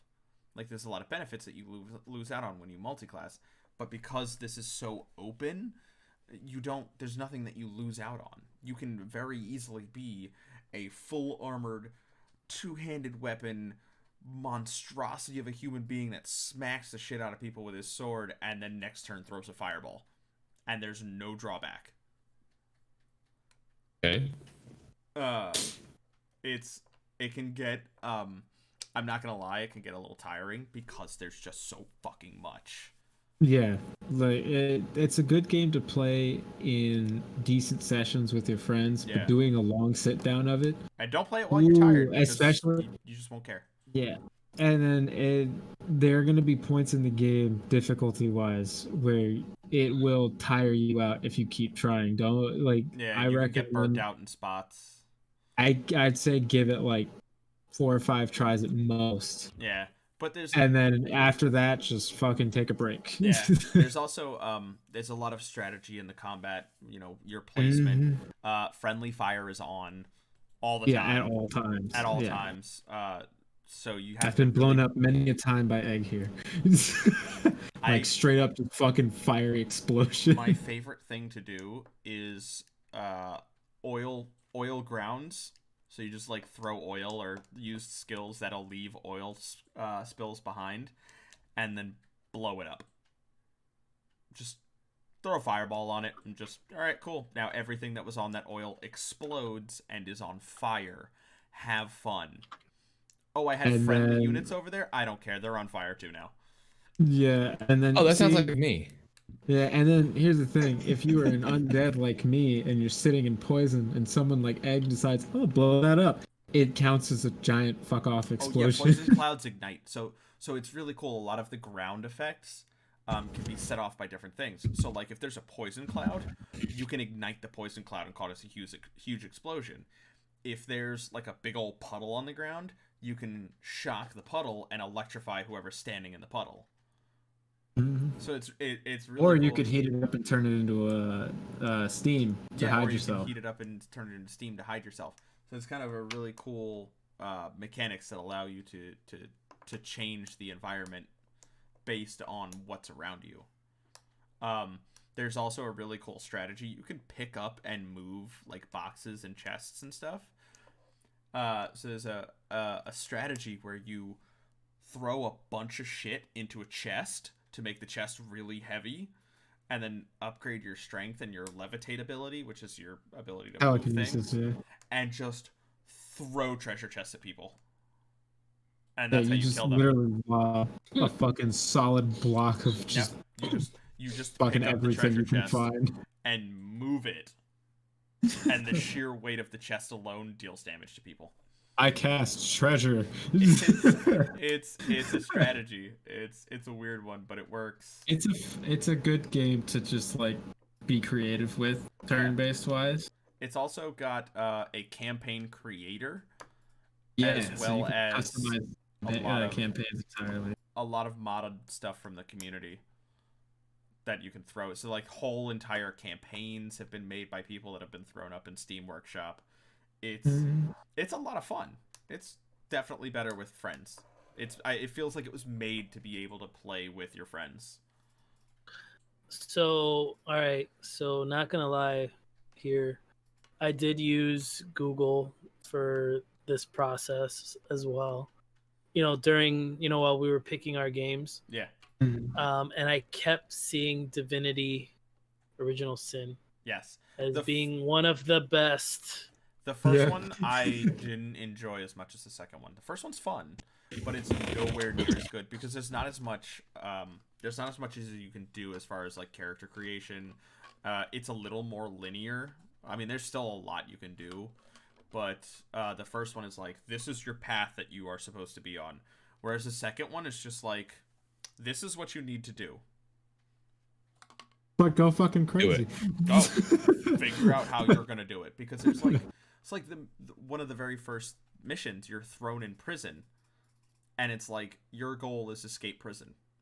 How you get out? There's like 5 different fucking ways to do it. Yeah, how you get out, and you have to discover each of those ways. It's not like the game doesn't tell you this is how these are your options for getting out of the prison. You just figure it the fuck out. Escape Fort Joy. And then you figure out how to... By the way, the prison is called Fort Joy. Meanwhile, that makes me want to stay. Age camp. Yeah, yeah. It's everybody wants to shank you there. Yep.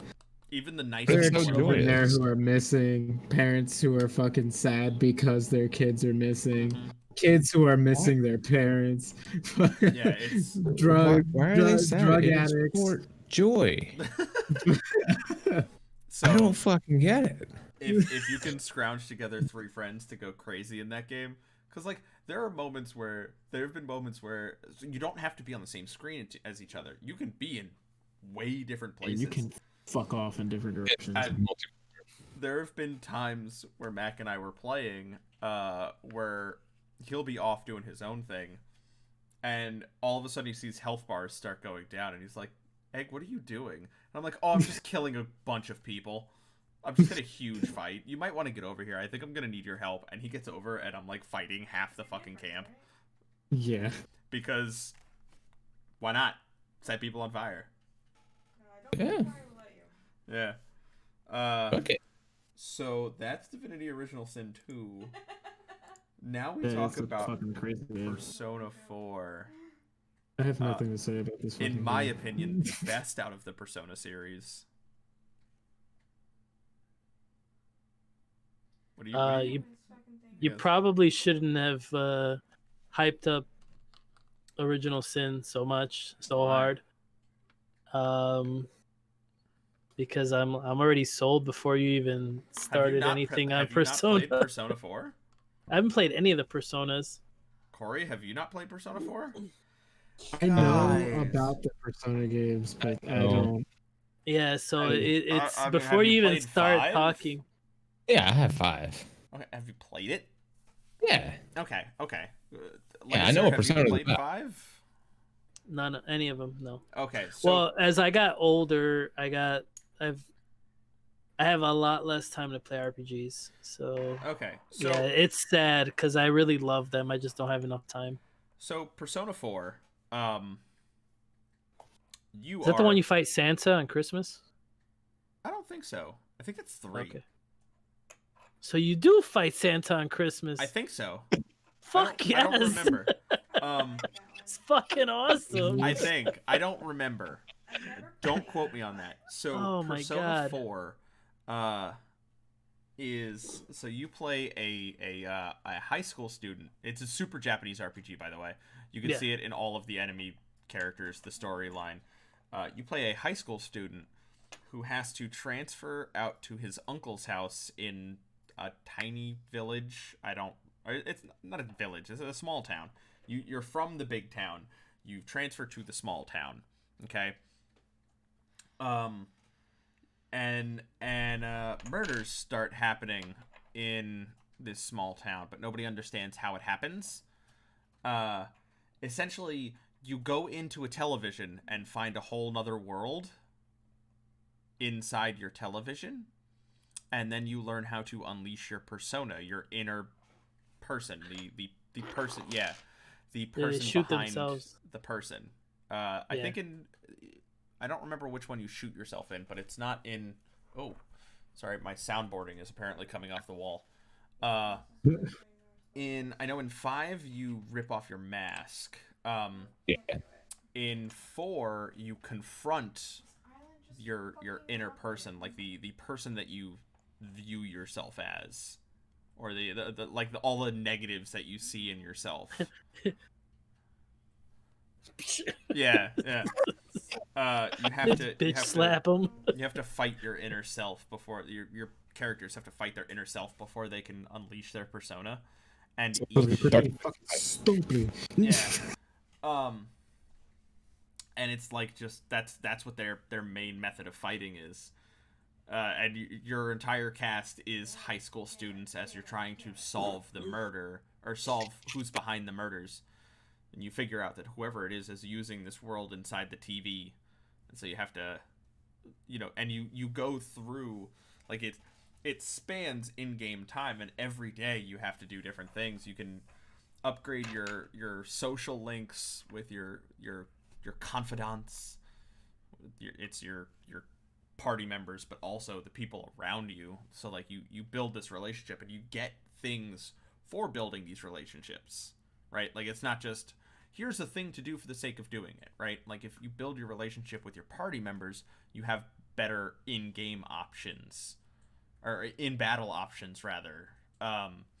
If you build them with like some of the different social links, you can build links with shopkeepers to get better prices. And it's really cool. The all of the enemies are super unique and like based on various lores and stuff. I'm trying to think what else. I pumped a lot of time into Persona 4. Like a scary amount of time. Just because there's so much to it. There's New Game Plus options. The dungeons are all really cool. Probably going to trigger a few people. Corey, but you mean you're breaking up. Is this the podcast where we see Corey fucking just straight chuck a fist in the screen? Yeah, pretty much. So it's probably going to trigger a bunch of people. But you mean to tell me Persona 4 is pretty much Japanese Scooby-Doo? Yes. Yeah. Okay. Persona 4 is Japanese Scooby-Doo. You can actually fail the main storyline, by the way.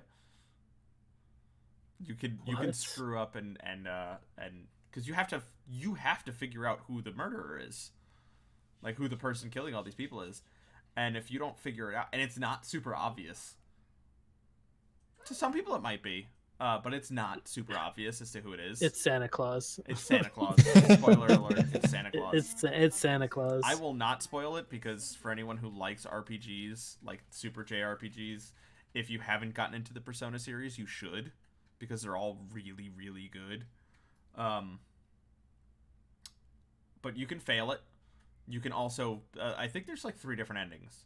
There's the failed ending, there's the ending, and then there's the true ending, which you have to do certain things throughout the game in order to get the actual true ending.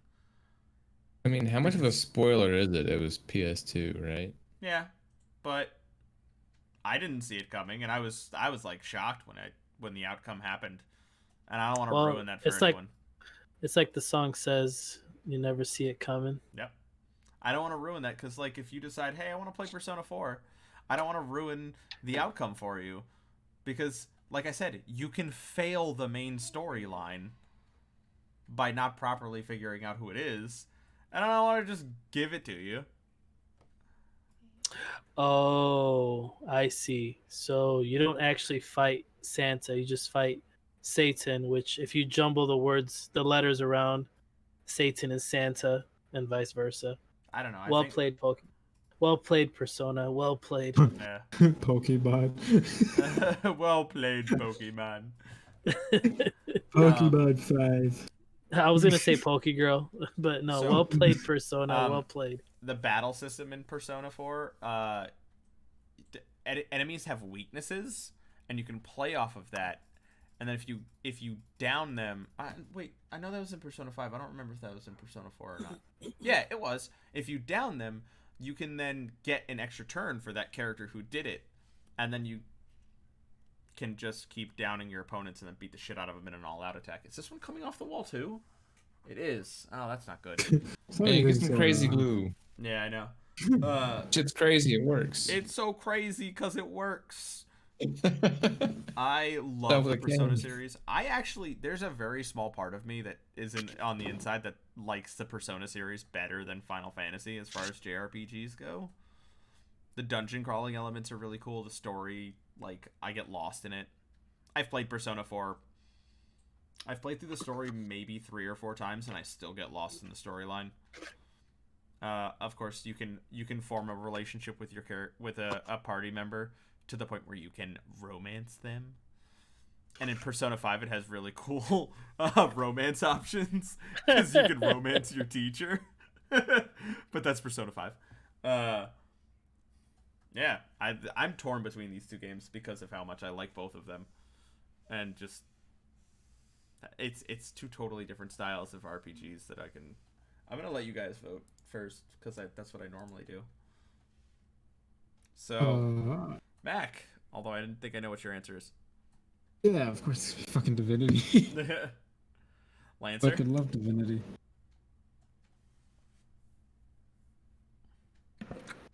Wait, really? I'm next? Damn it! Yeah, that's how it always. We've been doing the same rotation for 6, 5, 4, Damn it. 3, 2, 1 weeks. Fuck, man. 5, 4, 3, 2, 1 weeks. 6, 5, 4, 3, 2, 1 weeks. Oh, like the Persona, the stuff in Persona looks cool as shit too. Yeah, it's a lot of fun. They ported it to the Vita, Persona 4 Golden. Oh, the soundtrack for Persona 4 as well. The soundtrack is so good.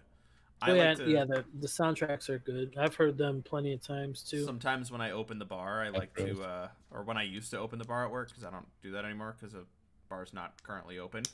I would pump that as loud as I could get it, and just go to town.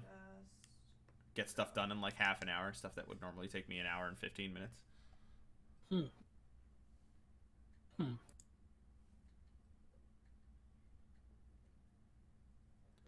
You're stuck, aren't you? Yeah, because they both sound like pretty amazing. You want me to come back to you? Yeah. All right, Corey. So they both do sound really good. Like I already know Persona is like going to be fucking amazing. But I'm not gonna lie, I'm probably not gonna play it. You suck. I'm not even gonna lie. I'll tell you not who the gonna bad play guy it. is after the podcast then. Yeah, just for the fact that I don't have the time, really. Same with 5. I probably won't even finish that. Oh, I'm so disappointed in you. I'm disappointed in myself too, because I probably won't even finish fucking Tokyo Mirage. Cuts deep to my bones. All right. Well, Yeah. What are you voting for? So I want to pick Divinity just for the fact that we can all just get on there, goof off, dick around, do whatever we want. Yeah. Disappointed. That is the quintessential dick around game. Answer.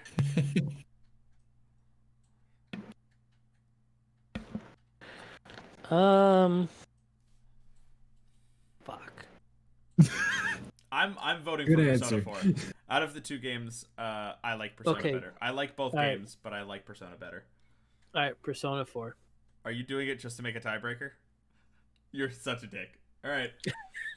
Corey, we're going to need you to roll your comically large die.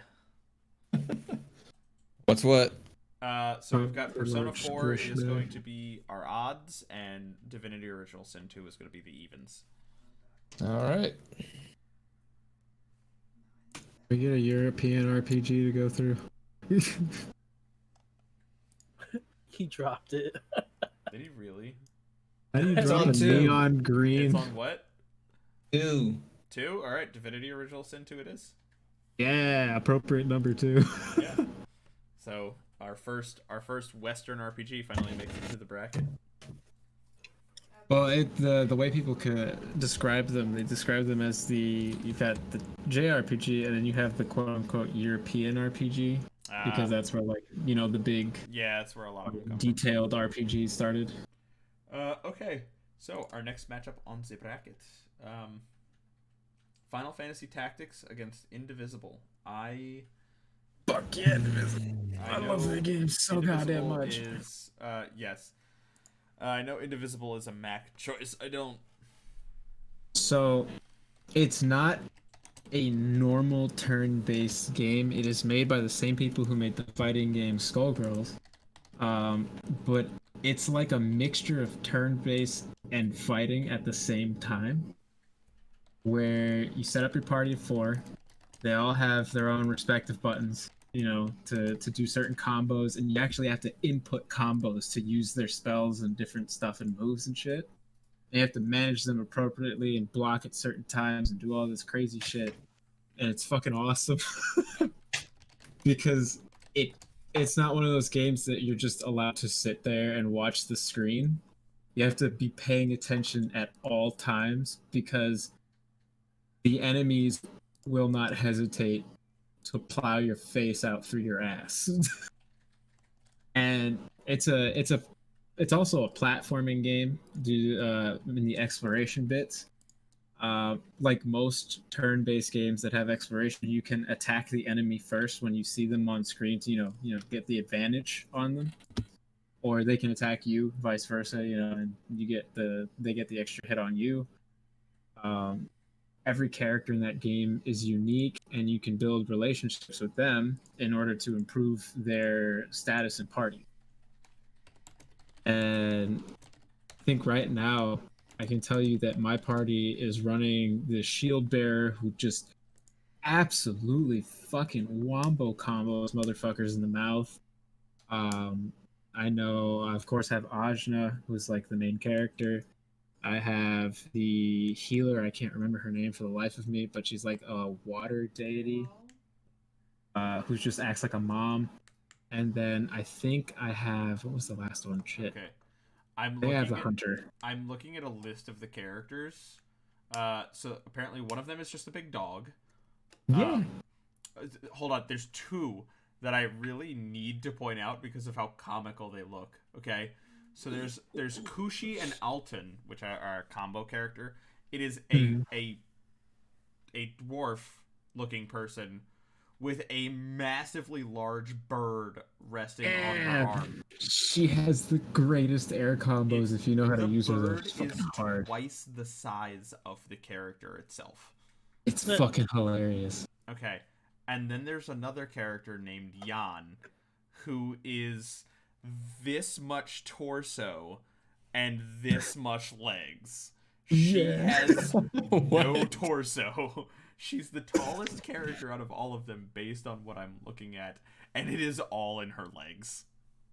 Yeah, that's fucking She is great. like 5'9" in legs, and then like 3 inches of the rest of her body. But here's the thing. You'd never expect any of these motherfuckers to kick any kind of ass until you do the combo inputs. She could definitely kick you into the stratosphere, but fucking, it's just a fun game because it's not a normal turn-based. It's one that has to keep your attention. Otherwise, you will also fucking she lose. has no arms. Yeah. I just realized this. Yeah. No. But yeah, I absolutely love Indivisible. It's great in exploration because you can go back to areas while you're getting all these like extra abilities for your main character for the exploration areas. Because the way the main character upgrades, it's not like the rest of the party where they just level up and get stronger. For her, it's as the story progresses, she gets all these new skills, and they all tie into her combos. And then it's just. It's a fucking amazing way to make the protagonist grow rather than just buying it in a store, you know? Like you go and buy this new weapon, piece of gear. Instead of the story hands this to you, but you have to figure out how to use it in the other areas if you want to backtrack to get stronger, because there are items you can collect to improve her. But yeah, it's stupid fun game. Great art style. Love the animations. The voice acting is so good too. There are some memeable moments in that game. Like one of the characters I think everyone loves is just this like creepy goth chick with wearing like a tiger skin on her head, and it's apparently her friend who also has its soul trapped in a lantern that she can use fire magic with. It's just really weird stuff, but it's all real cool. I personally enjoy that game a lot. It looks interesting. It's a fun game. You have to be real into it. If you don't like fighting games, this game will teach you how to play fighting games, which is really weird. It's a turn-based game that'll teach you how to play fighting game. That is interesting. Which is not normal whatsoever. Interesting. Yeah. And then you have Final Fantasy Tactics, which kind of just speaks for itself. Yeah. I will openly admit I love the Final Fantasy Tactics series. I mentioned this in our group chat earlier today. I prefer the GBA version over the PS1 version, which the PS1 version is the one that we're talking about today. What'd you say, Corey? Oh yeah. Yeah. I never finished the PS1 version. It's the job system and like getting your skills is I'm not gonna lie, just a touch too difficult for me. My little babby brain can't handle unlocking all the and part of it is I want to get every skill for every class, and it's just not realistic because it would take so much time. Well, there's a way to like shortcut that, but is there really? Yeah. Basically, so you get job points based on successful actions. So basically, you just beat the holy hell out of the other team, and then you turn the last guy into a chicken, and then you can kind of grind out job points with that. Throw stone is a really good way to grind out job points as well. Because accumulate. It deals like no damage. Oh no, accumulate always is always successful.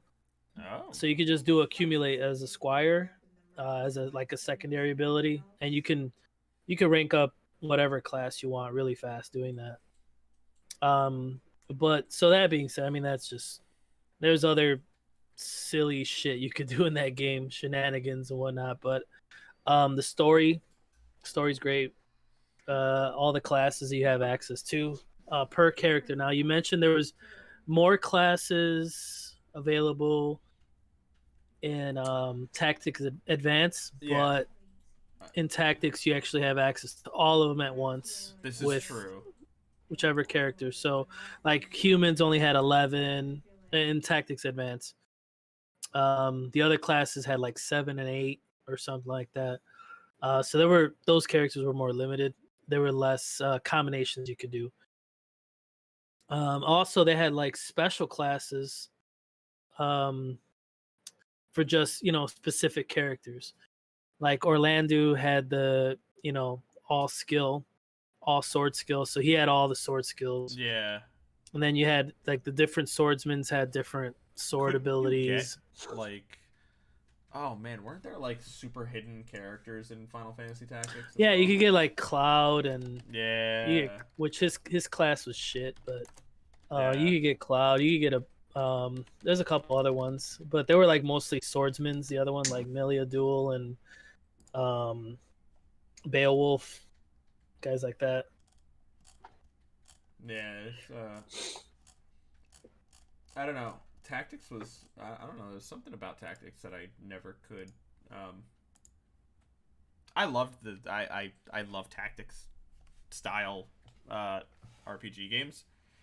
They're so much fun just because of how much they make you think and how much you have to sit there and really like. Yeah, you have to plan out. Yeah, you have to plan out, and you can the turn of the tide of the early on, if you don't know what you're doing. Yeah. The tide could just turn real quick on you.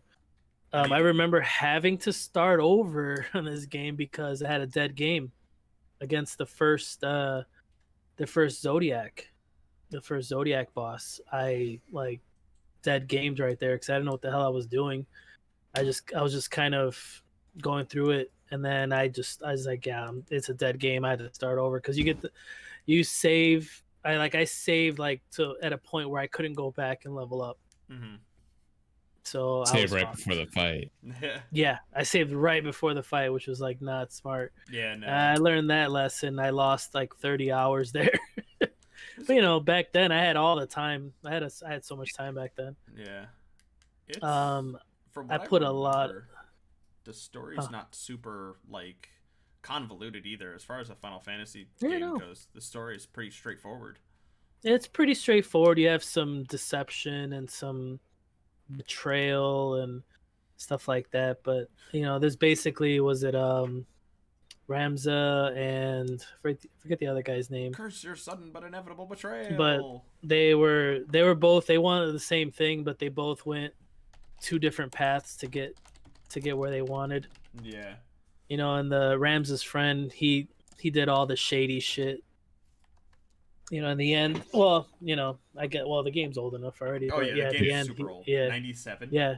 I think you can spoil it. Delita, there you go. Delita. Yeah, he ends up getting killed at the end by his wife or something, or his girlfriend or whatnot.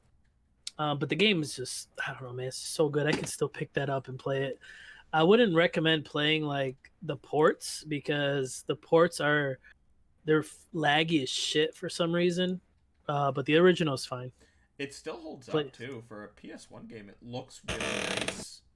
Yeah, it looked, That's a PS2. it I had don't know. no, it's a PS1. It's a PS1 game. I think I might have said PS2. Yeah, it had the unfortunate fate of being released being released in the same year as Final Fantasy VII. I remember seeing this. I remember buying Final Fantasy VII and then seeing Tactics come out, and I was like, I totally passed it up. I was like, oh, this is whatever. It wasn't until a friend of mine, like 2 years later, is like, dude, you need to play Final Fantasy Tactics. Like, I was like, oh, all right, I guess.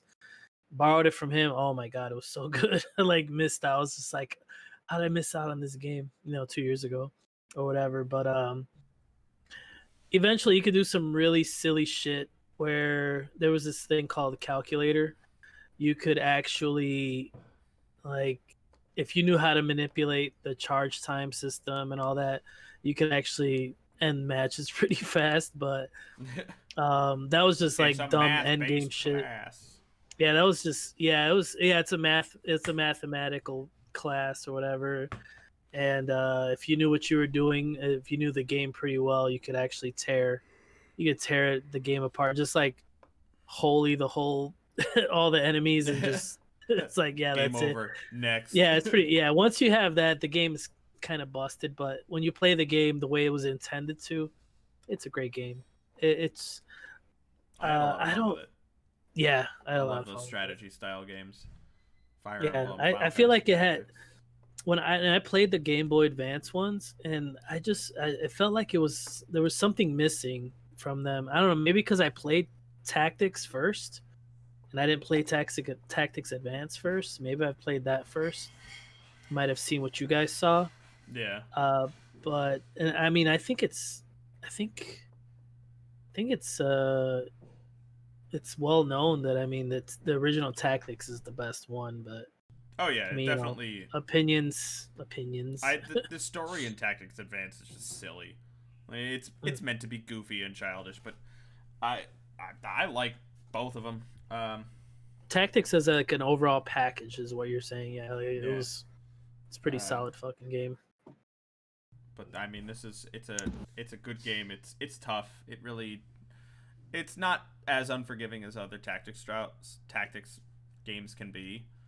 Oh yeah, no, it wasn't. It was not gonna hold your hand. No. That's one thing that I did like about it, is that it was difficult. You could lose if you didn't have the right setup. Yeah, it throws you into the fire pretty quick too. It doesn't. Yeah, if you don't have a good balanced. Yeah. Yeah, you have like half of a tutorial stage, and then it's like, all right, go, bye. Yeah. See ya. Good luck. All right. Yeah, if you didn't have a good balanced party, yeah, you're fucked in that game. Yeah. I think it's voting time. Yep. Okay. Mac? Fucking Indivisible, without a doubt. Yeah.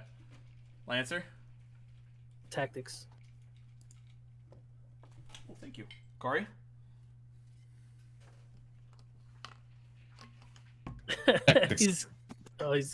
he's going for the dice. You said Tactics? Yeah. I think I'm gonna hit this one with what I hit Chroma Squad with earlier. I am gonna vote on Tactics, but with the idea that Indivisible is already sitting in my wish list and I want to play it. Yeah, fair. I hope you do. It's actually stupid fun. It's another stupid fun game. I had to dust off that San Pellegrino. Tastes a little salty. Weird. Yeah. So definitely Indivisible is one of those that I'm gonna get around to, like, without a doubt. Yeah, I like fighting games. I'm pretty big on fighting games too. I really just want to see how they manage to mix fighting games with RPG. Turn-based RPG rather. All right. So next matchup, I wish I could abstain from. Undertale versus Mario plus Rabbids Kingdom Battle. Damn, I played both of these too. I haven't played either of them, but I'm not gonna lie, the excessive uber amounts of hype from Undertale really turned me off from it.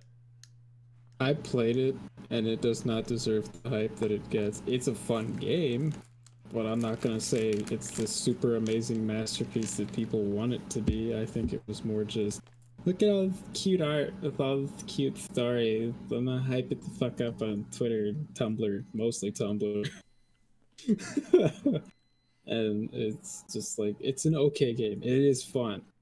But God, it got overhyped and it set my expectations to a point where it's too high and I didn't need it. So it was just kind of meh. It was a meh experience because of those high expectations, thinking, oh, it's this amazing game, but it's not. And it's cool that it's a bullet hell turn-based shooter. Like that's a weird and unique combination, and I can dig it. But it got overhyped. Yeah, I think the battle system of it looks really cool. Yeah, it's cool, and it's cool that you don't have to fight either. Yeah, that's another good Corey, point about the game. You look like you had something you wanted to say. I mean, I enjoyed it. I didn't actually play Robot Corey's back. The return. Just every time it's your turn to talk, man, just fucking just reset it. Yeah, fair enough. I'll just do that from now on. I haven't played it actually. I watched Cryotic on YouTube. Probably the best person to watch play it, in all honesty. Yeah. So I thoroughly enjoyed it, and he went the passive route the entire time. Yeah, that's a hard route to take too. Yeah. So the story of it, I really enjoyed, but the route where you murder everybody. Yeah, that's the route I took. I am not gonna lie to you. I watched the ending of it. I watched was it The Completionist? I watched The Completionist play it. And I watched him do the ending where you kill everybody, and I'm not gonna lie, it's some mild nightmares after watching that, because it's creepy. Yeah, everything gets silent. There's no music. Yeah, it actually screws your game. Mm-hmm. Yeah, you could never redeem yourself if you're playing on Steam.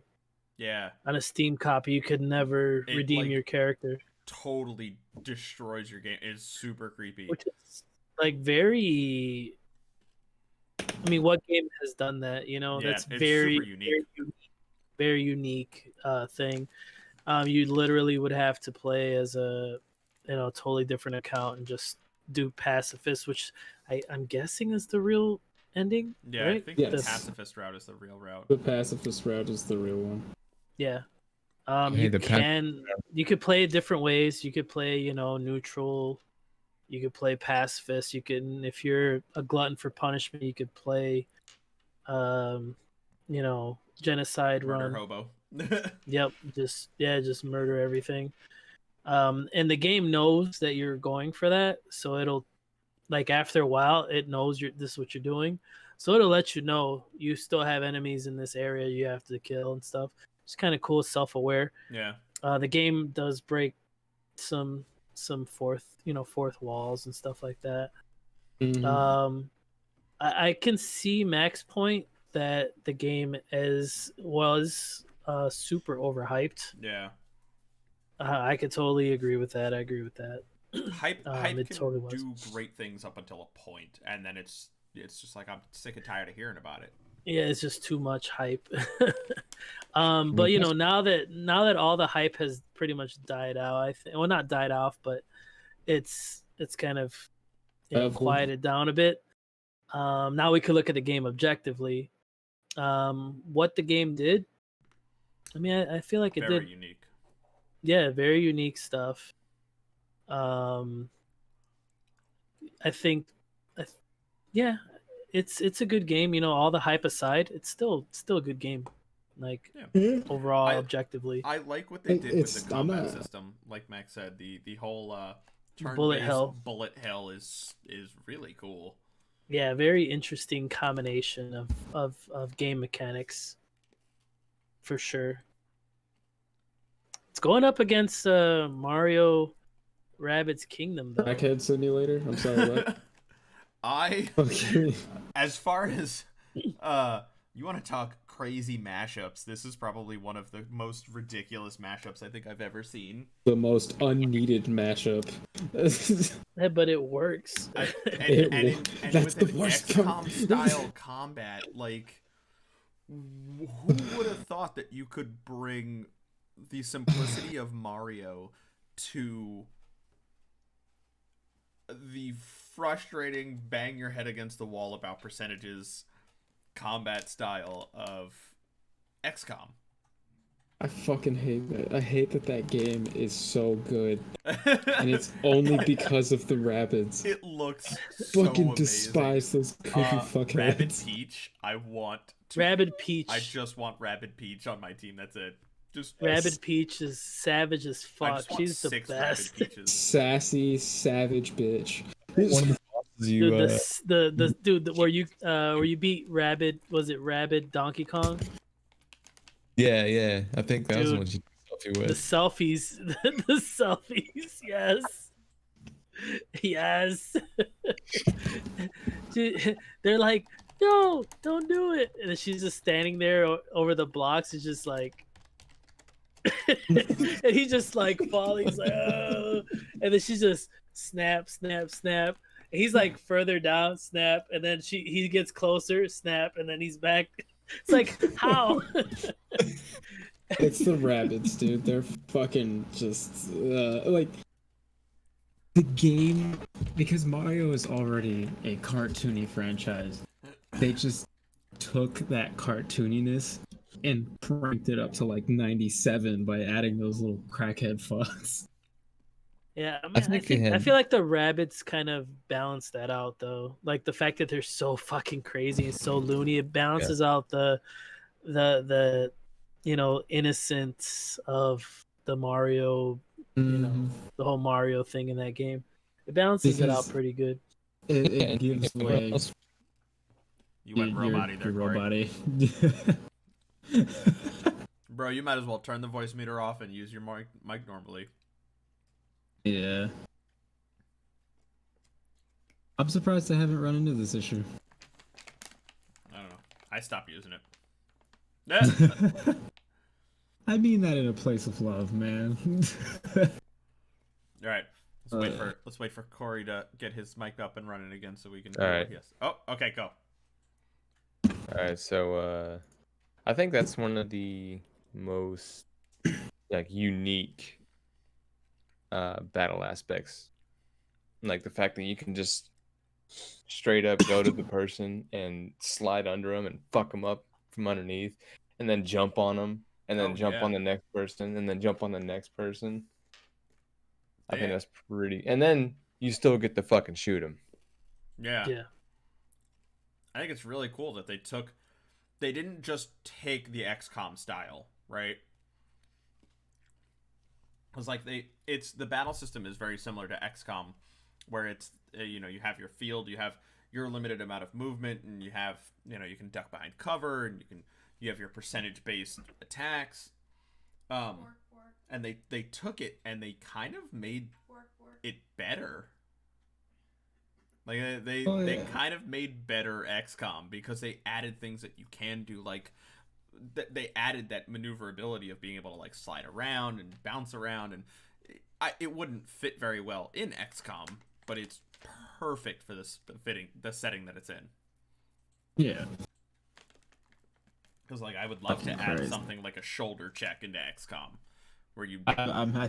I think I'm having a PTSD attack because now every time I blink, I can only see those little white rabbits' faces, and I didn't even Google them. I just remember them perfectly, and it's just like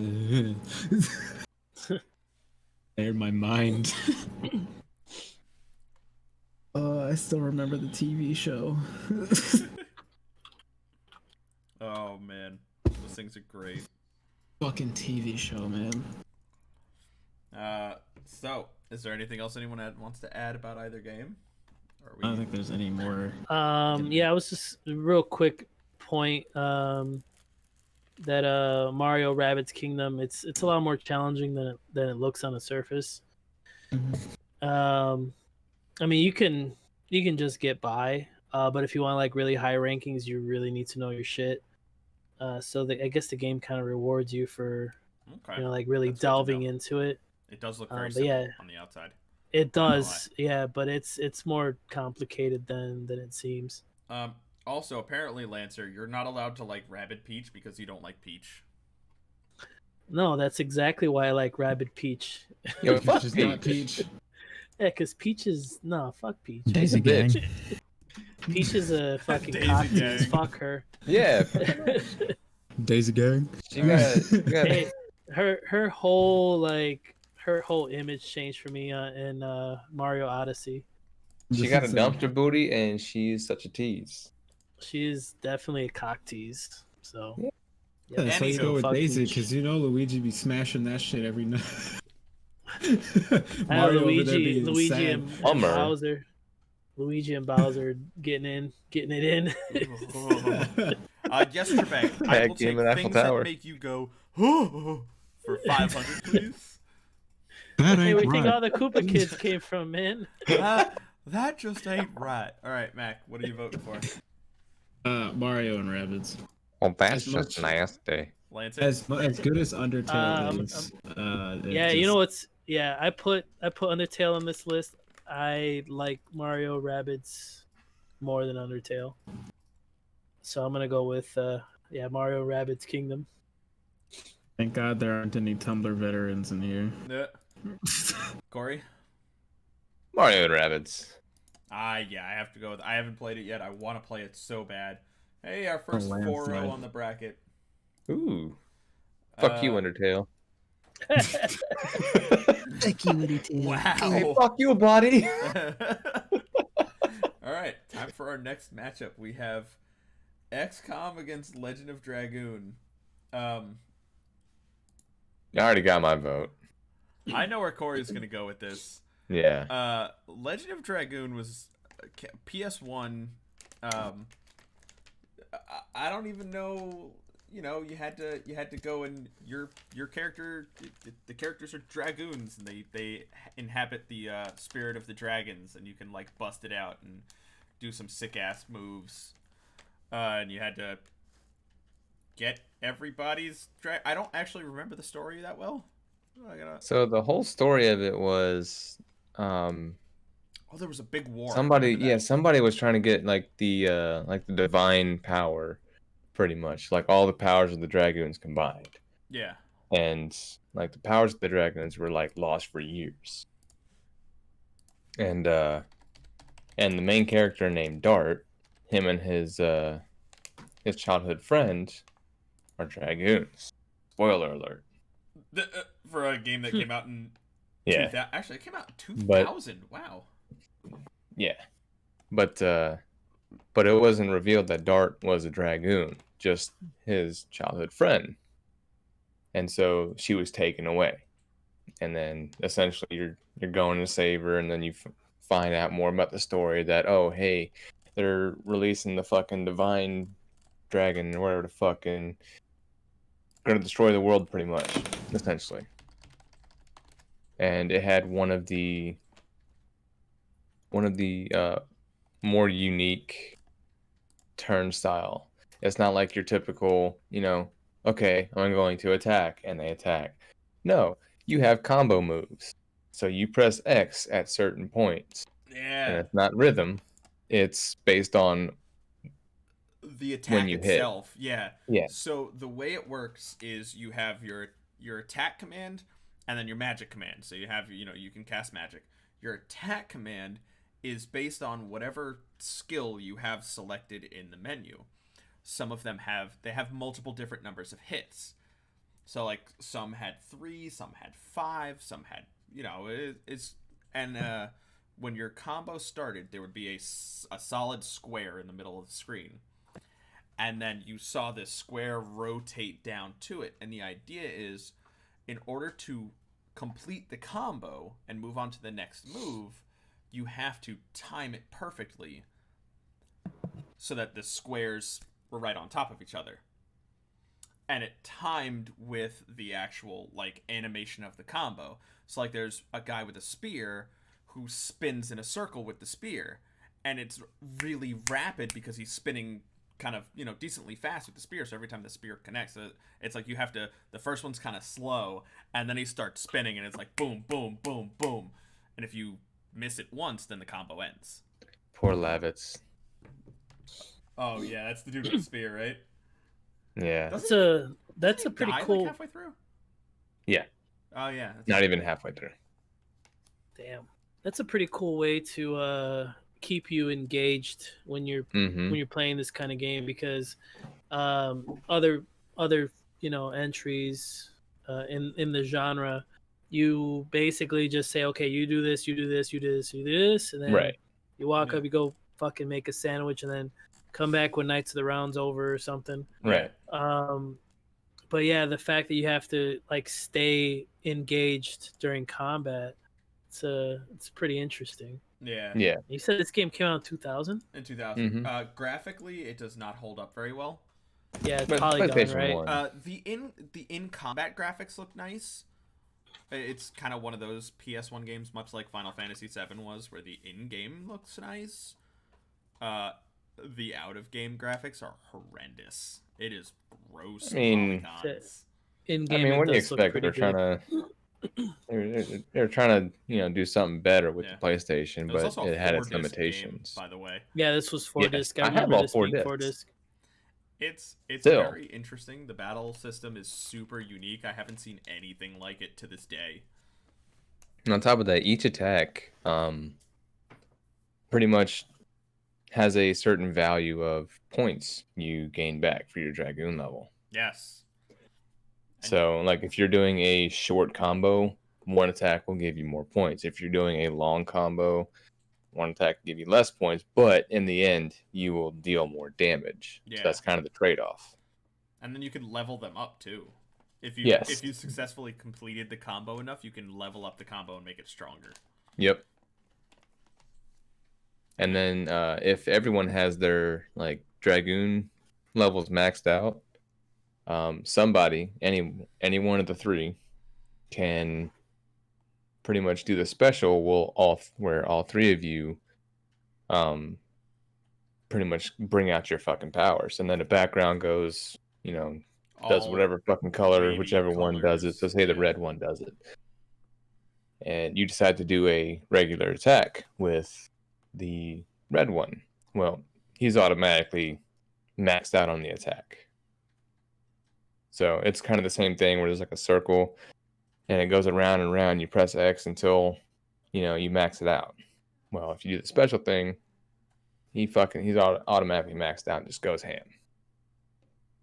Yeah, it's pretty cool. It's from what I remember, a lot of the boss fights are actually like kind of difficult, especially early on. Yes. Like, it's no joke. Fucking last one, I was never able to beat the last boss. I don't think I made it past I don't know if I made it past disc 1. So, what was the one that had it was a Final Fantasy game where it was like X amount of stages?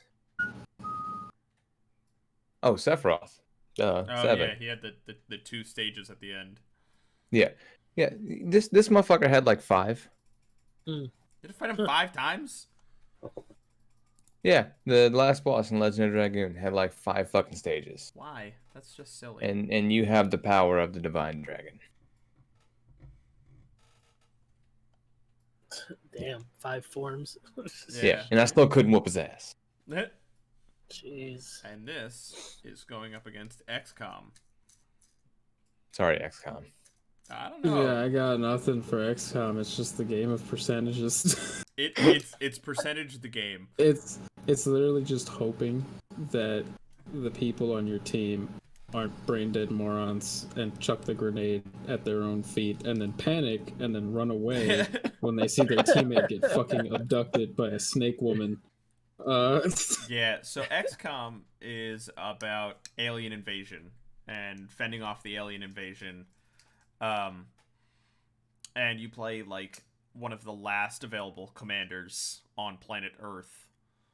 And you're leading this super secret division that is built to fight off alien intruders because someone was sure that this might happen one day.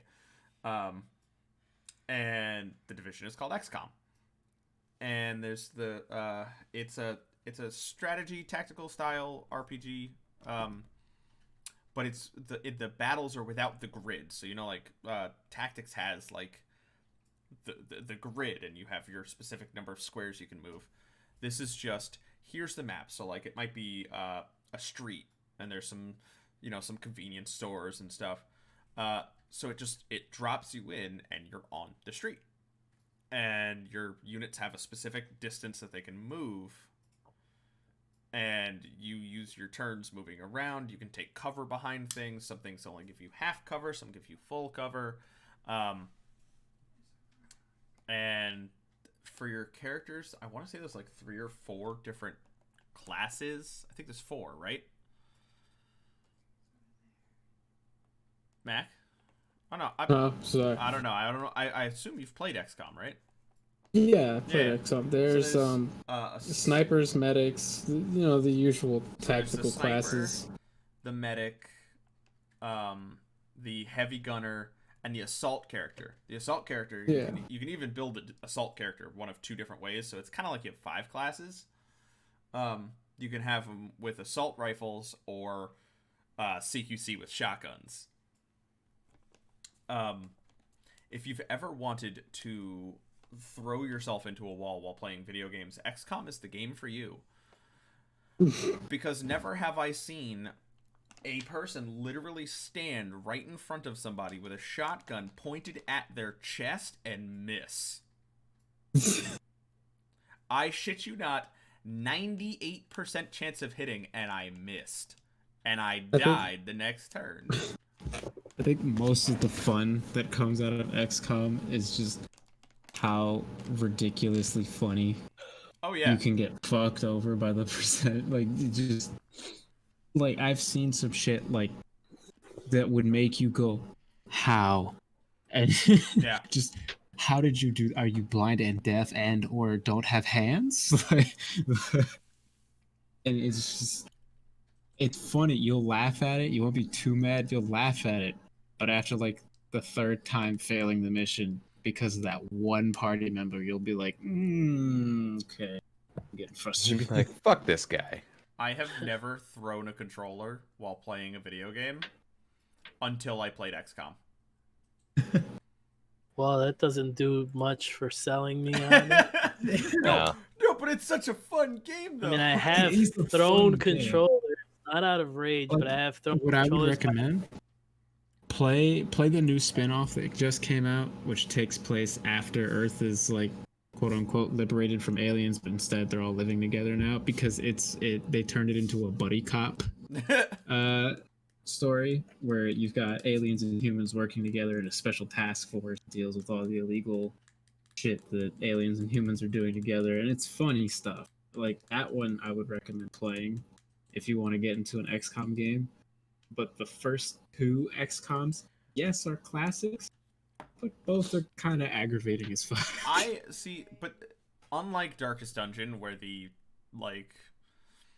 all of that aggravation makes you not really want to play it, like XCOM, you want to sit down. Like, even through all that frustration, I want to sit down. I want to play XCOM. I want to beat this mission. I want to fight these aliens. Like Max said, it's a game of percentages, right? And it tells you what the percentages are, and you can, spend your time, and I enjoyed it, even though it can be infuriating. Also, I really like the fact that even though you can successfully fend off the aliens, the canon ending is that Earth gets invaded anyway, and the aliens take over Earth. Yeah.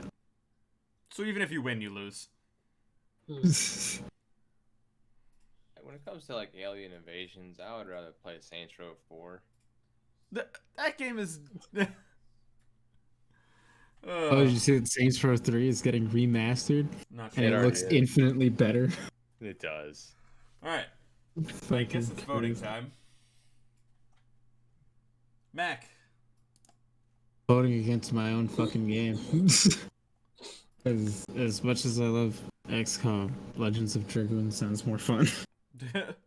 Lancer?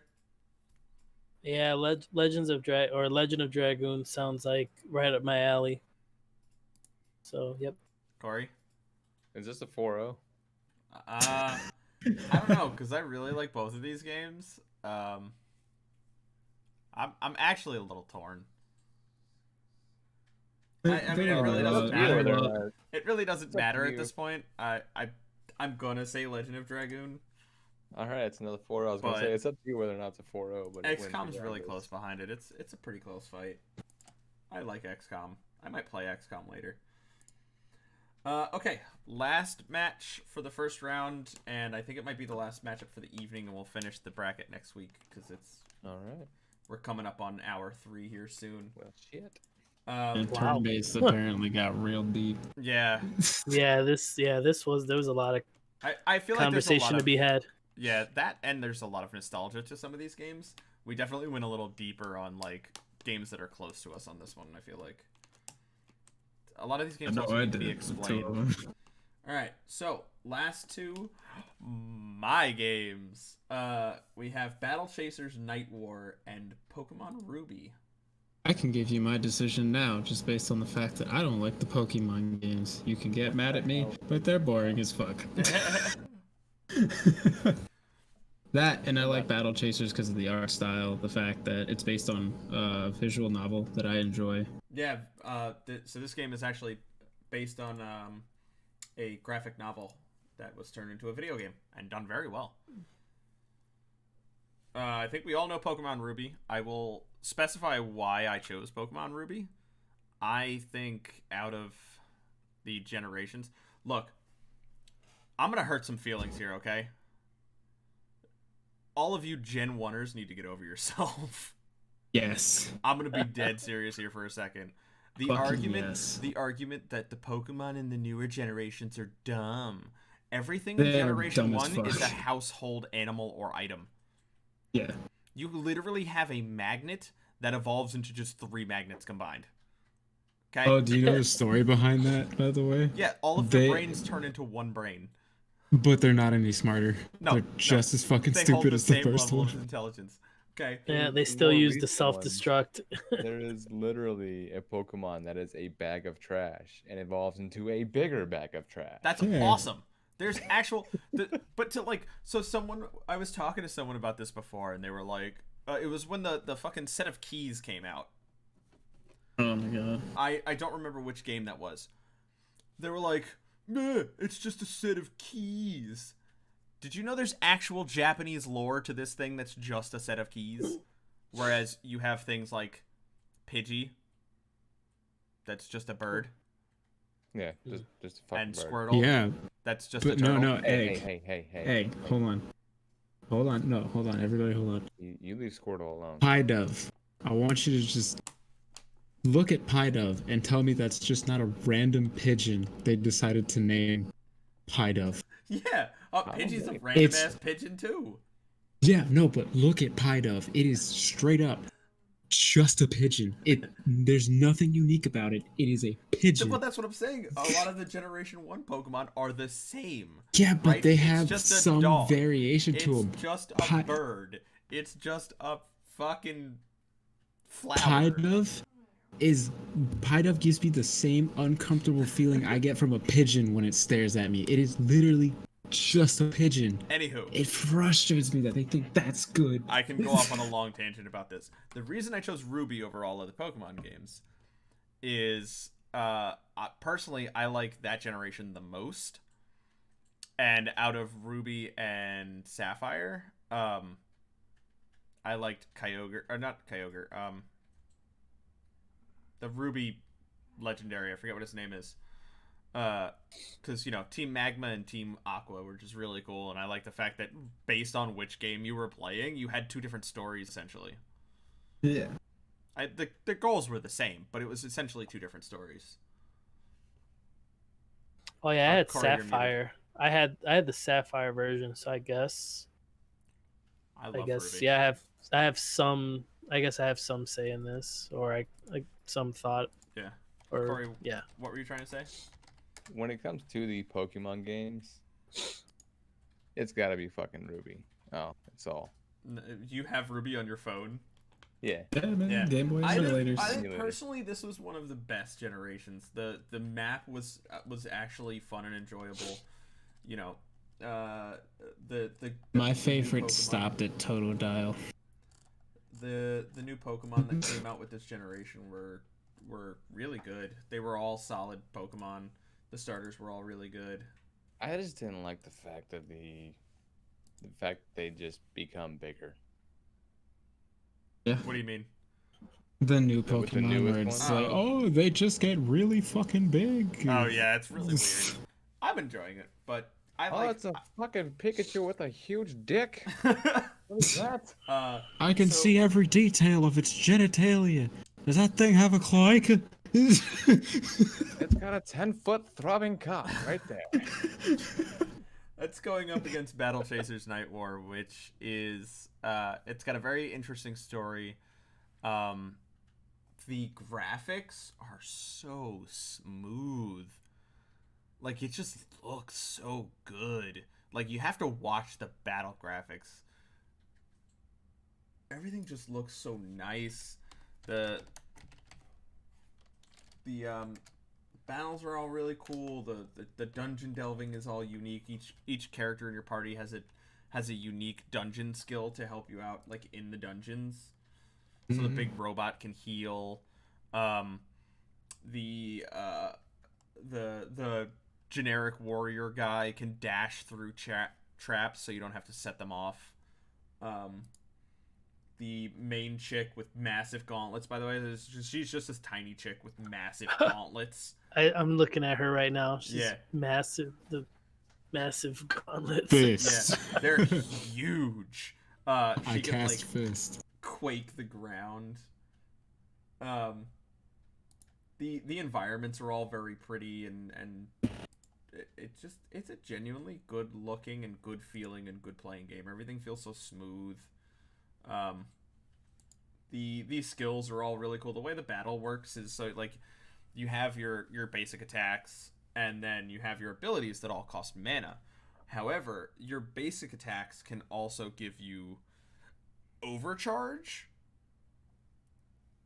So this is kind of a way to give you a reason to use your basic attacks, essentially. So your abilities will take from the overcharge first, instead of just straight taking your mana if you have overcharge built up. And some of the abilities actually, like, will deal more damage the more overcharge you have. So it's kind of a really cool and unique way that an RPG was like, we don't want you to stop basic attacking. Like, once you get really unique abilities, it's just, oh, okay, I'll just use my abilities endlessly and just win that way. I just, like, it sucks because I want this to be a tough vote for me. Because I did grow up with Pokemon. I grew up with, like, the original, the Game Boy with no backlight. Yep. So, I can remember myself on a highway at night in the backseat, just trying to get all the light from the passing fucking overhead lamps. But the Pokemon series, just after a while, it became, like, just too much. And it was the same formula over and over and over again, and I was just like, fuck. And even when they did try to mix it up, it didn't feel like it. What's that, Corey? I kind of fell off on, like, the 2nd gen, and then was Ruby the 3rd gen? Ruby was 3rd gen, yeah. Ruby and Sapphire's 3rd gen, yeah. Yeah, First I one on actually the GBA. didn't play it for, like, back then. I didn't play it when it came out, because that was what, Game Boy Advance, right? Yep. Yeah. Yeah, I just didn't have it. But I want to say a few years ago, that's when I got the emulator. It was, like, the first time I played it, and I was like, this is actually really good. Yeah, it's probably one of the more unique and, like, interesting maps as far as, like, the early generations go. At least in my opinion. Yeah. Lancer, anything you want to add?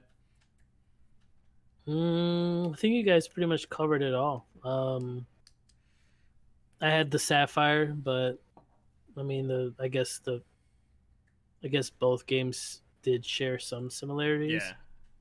Pretty sure. So, and I enjoyed my time with Sapphire, so I'm pretty sure it'd be the same with Ruby. Just different Pokemon. Yep. Yeah, I mean It the had starters its- are the same, right? The Yeah, starters are the same. it's the same generation, so it's the same. Yeah. Yeah, I'm gonna go with Pokemon. I mean, I've been on and off Pokemon. Like I played the first gen, third gen, then I came back with the on the DS. I forgot which one that was. And then Diamond and Pearl, I think. Yeah. probably yeah, I played one of those, and then I just came back recently with Sword and Shield. And yeah, I mean it's always been good. Yeah, it's the same, a lot of the same basic formula recycled, but it's still good. It's one of those like time tested formulas, and it works. I just don't like how Lucario was a legendary and then no longer became a legendary. Yeah. Oh, Lucario is one of my favorites too. Lucario's badass. I don't think there's just no ingenuity to it. Like, it's one of the longest standing game franchises, and there are game franchises that are just as, as long as it, and even they change the formula each time little by little to make a different game. Pokemon feels like the same game every fucking time. See, but when they try to change the formula, people go crazy. Like, Yeah, they and tried those with Sun people and Moon, need to and fucking people went shut the hell up. ballistic. They were People like, need to "This shut isn't up, 'cause the Pokemon." game- But I the thought franchise is gonna die at some point because I love Pokemon. it's, I'll and be I that- feel like it's gonna be soon because the newer ones that well received either. They had graphical problems that people were genuinely pissed about. People were bored with it. The fact that the online it requires the subscription service, but it's cheap, so it doesn't matter. And if you're playing the game solo and you still want to participate in those raid things, apparently the AI system is garbage for those. Nah, it's Like actually not absolute bad. dog. No, I've seen some shit about the AI system. I haven't had any issues with it. and it's just like I can't enjoy the Pokemon series anymore. I can't even vote for it. Ruby, yes, it was one of the better games. Remember it finally. But Pokemon will forever just have a sour spot. Well, we know what And Matt's me. vote is. And we got Lancers. Corey, what's your vote? I think I already know it. I think you already said it. It's Ruby, isn't it? Yeah, it's gonna be Pokemon. Yeah, I added Battle Chasers to this bracket, knowing full well it was one of those that flew under the radar. It is. It was more so I Very brought much it to the flew under bracket just for people to hear about it, because more people should play this game. Yeah, Dragon Quarter was that game for me. Yeah, it's one of those. It's like it might lose, but people should play it. I want you Chroma to play this Squad game. and Indivisible. So I'm going Pokemon Ruby. I will be 80 years old still playing Pokemon. I don't even care. I love Pokemon. I can't. I'm gonna look at my kids and be like, what kind of magical fucking washing machine did they bring into the game now? Mechanics into Sword and Shield. Oh, I didn't know that. So this is where we're gonna call this bracket for this week. We're gonna come back to it next week. Part two. There was a long. This is gonna go into some long, in-depth discussions next week too. Yeah, I'm actually gonna probably more than likely, now that I have this list, I'm gonna research these games that are still alive a little bit more too, so I can maybe have more to say about them. Yeah. So moving on. Can't wait for the bracket next week. Actually, I want to go through the matchups real fast. Just gonna go down the list and talk about what they are, or say what they are.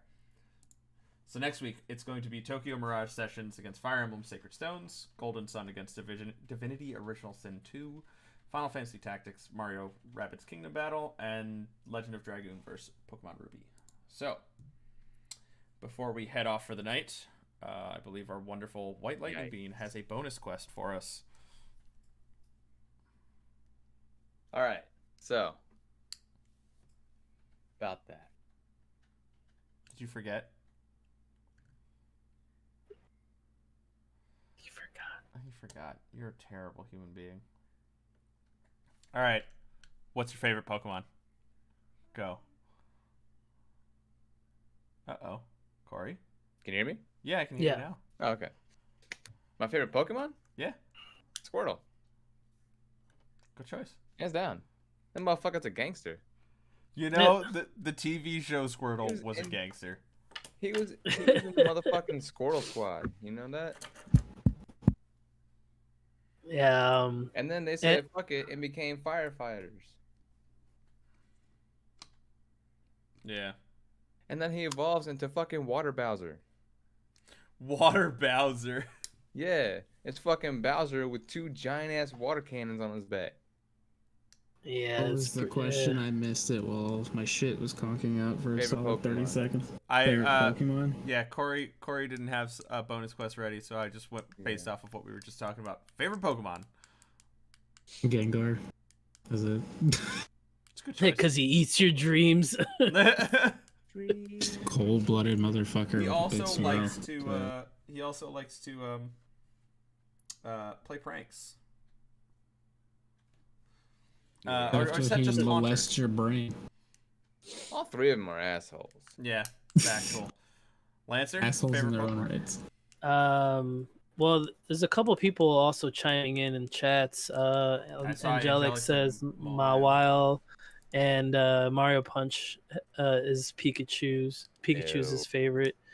I'm gonna go with Lucario.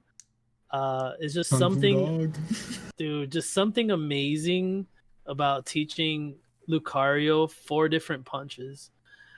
Yeah, it's so fucking good. Like, yeah, he can't take a hit worth shit, but he's fast. So if he gets a hit out first, he has so many different punches in his arsenal.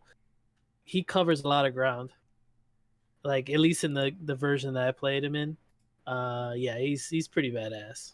He says, fuck you, Hitmonchan. Can we also point out that he's the only one that can canonically speak with people? Yeah. Because of his telepathic powers. Didn't know that. Yeah, he's got some pretty strong telepathy and psychic abilities.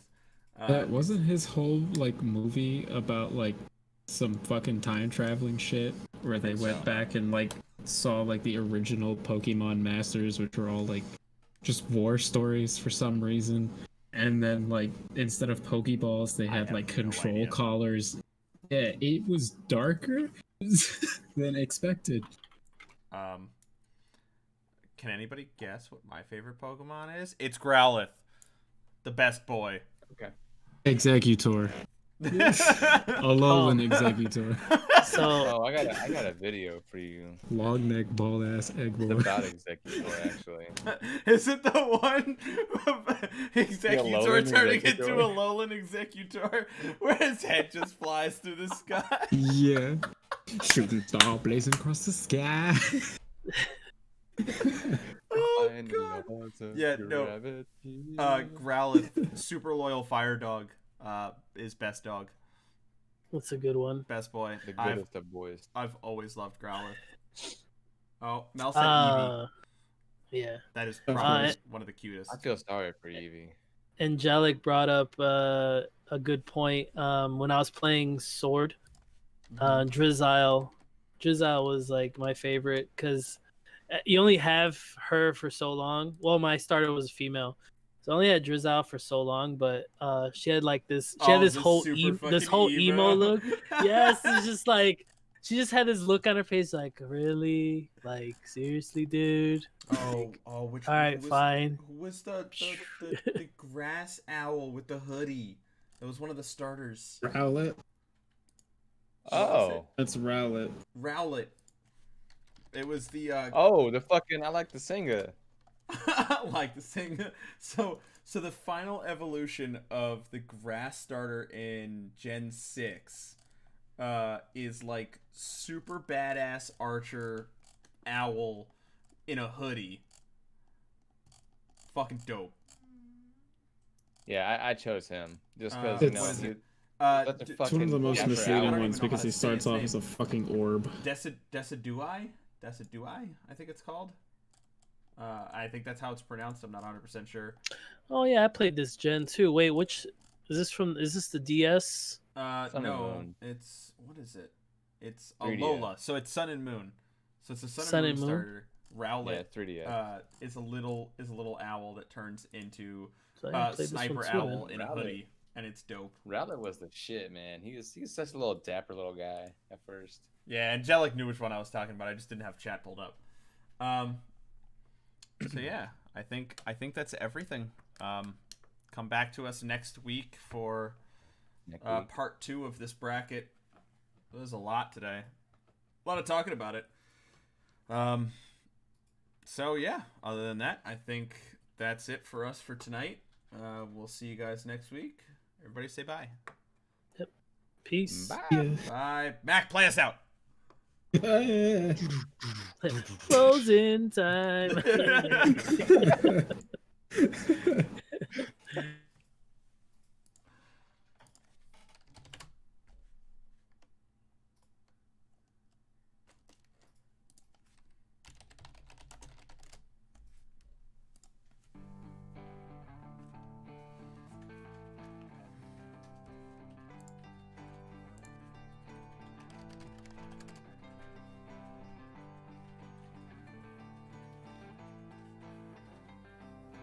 Closing time.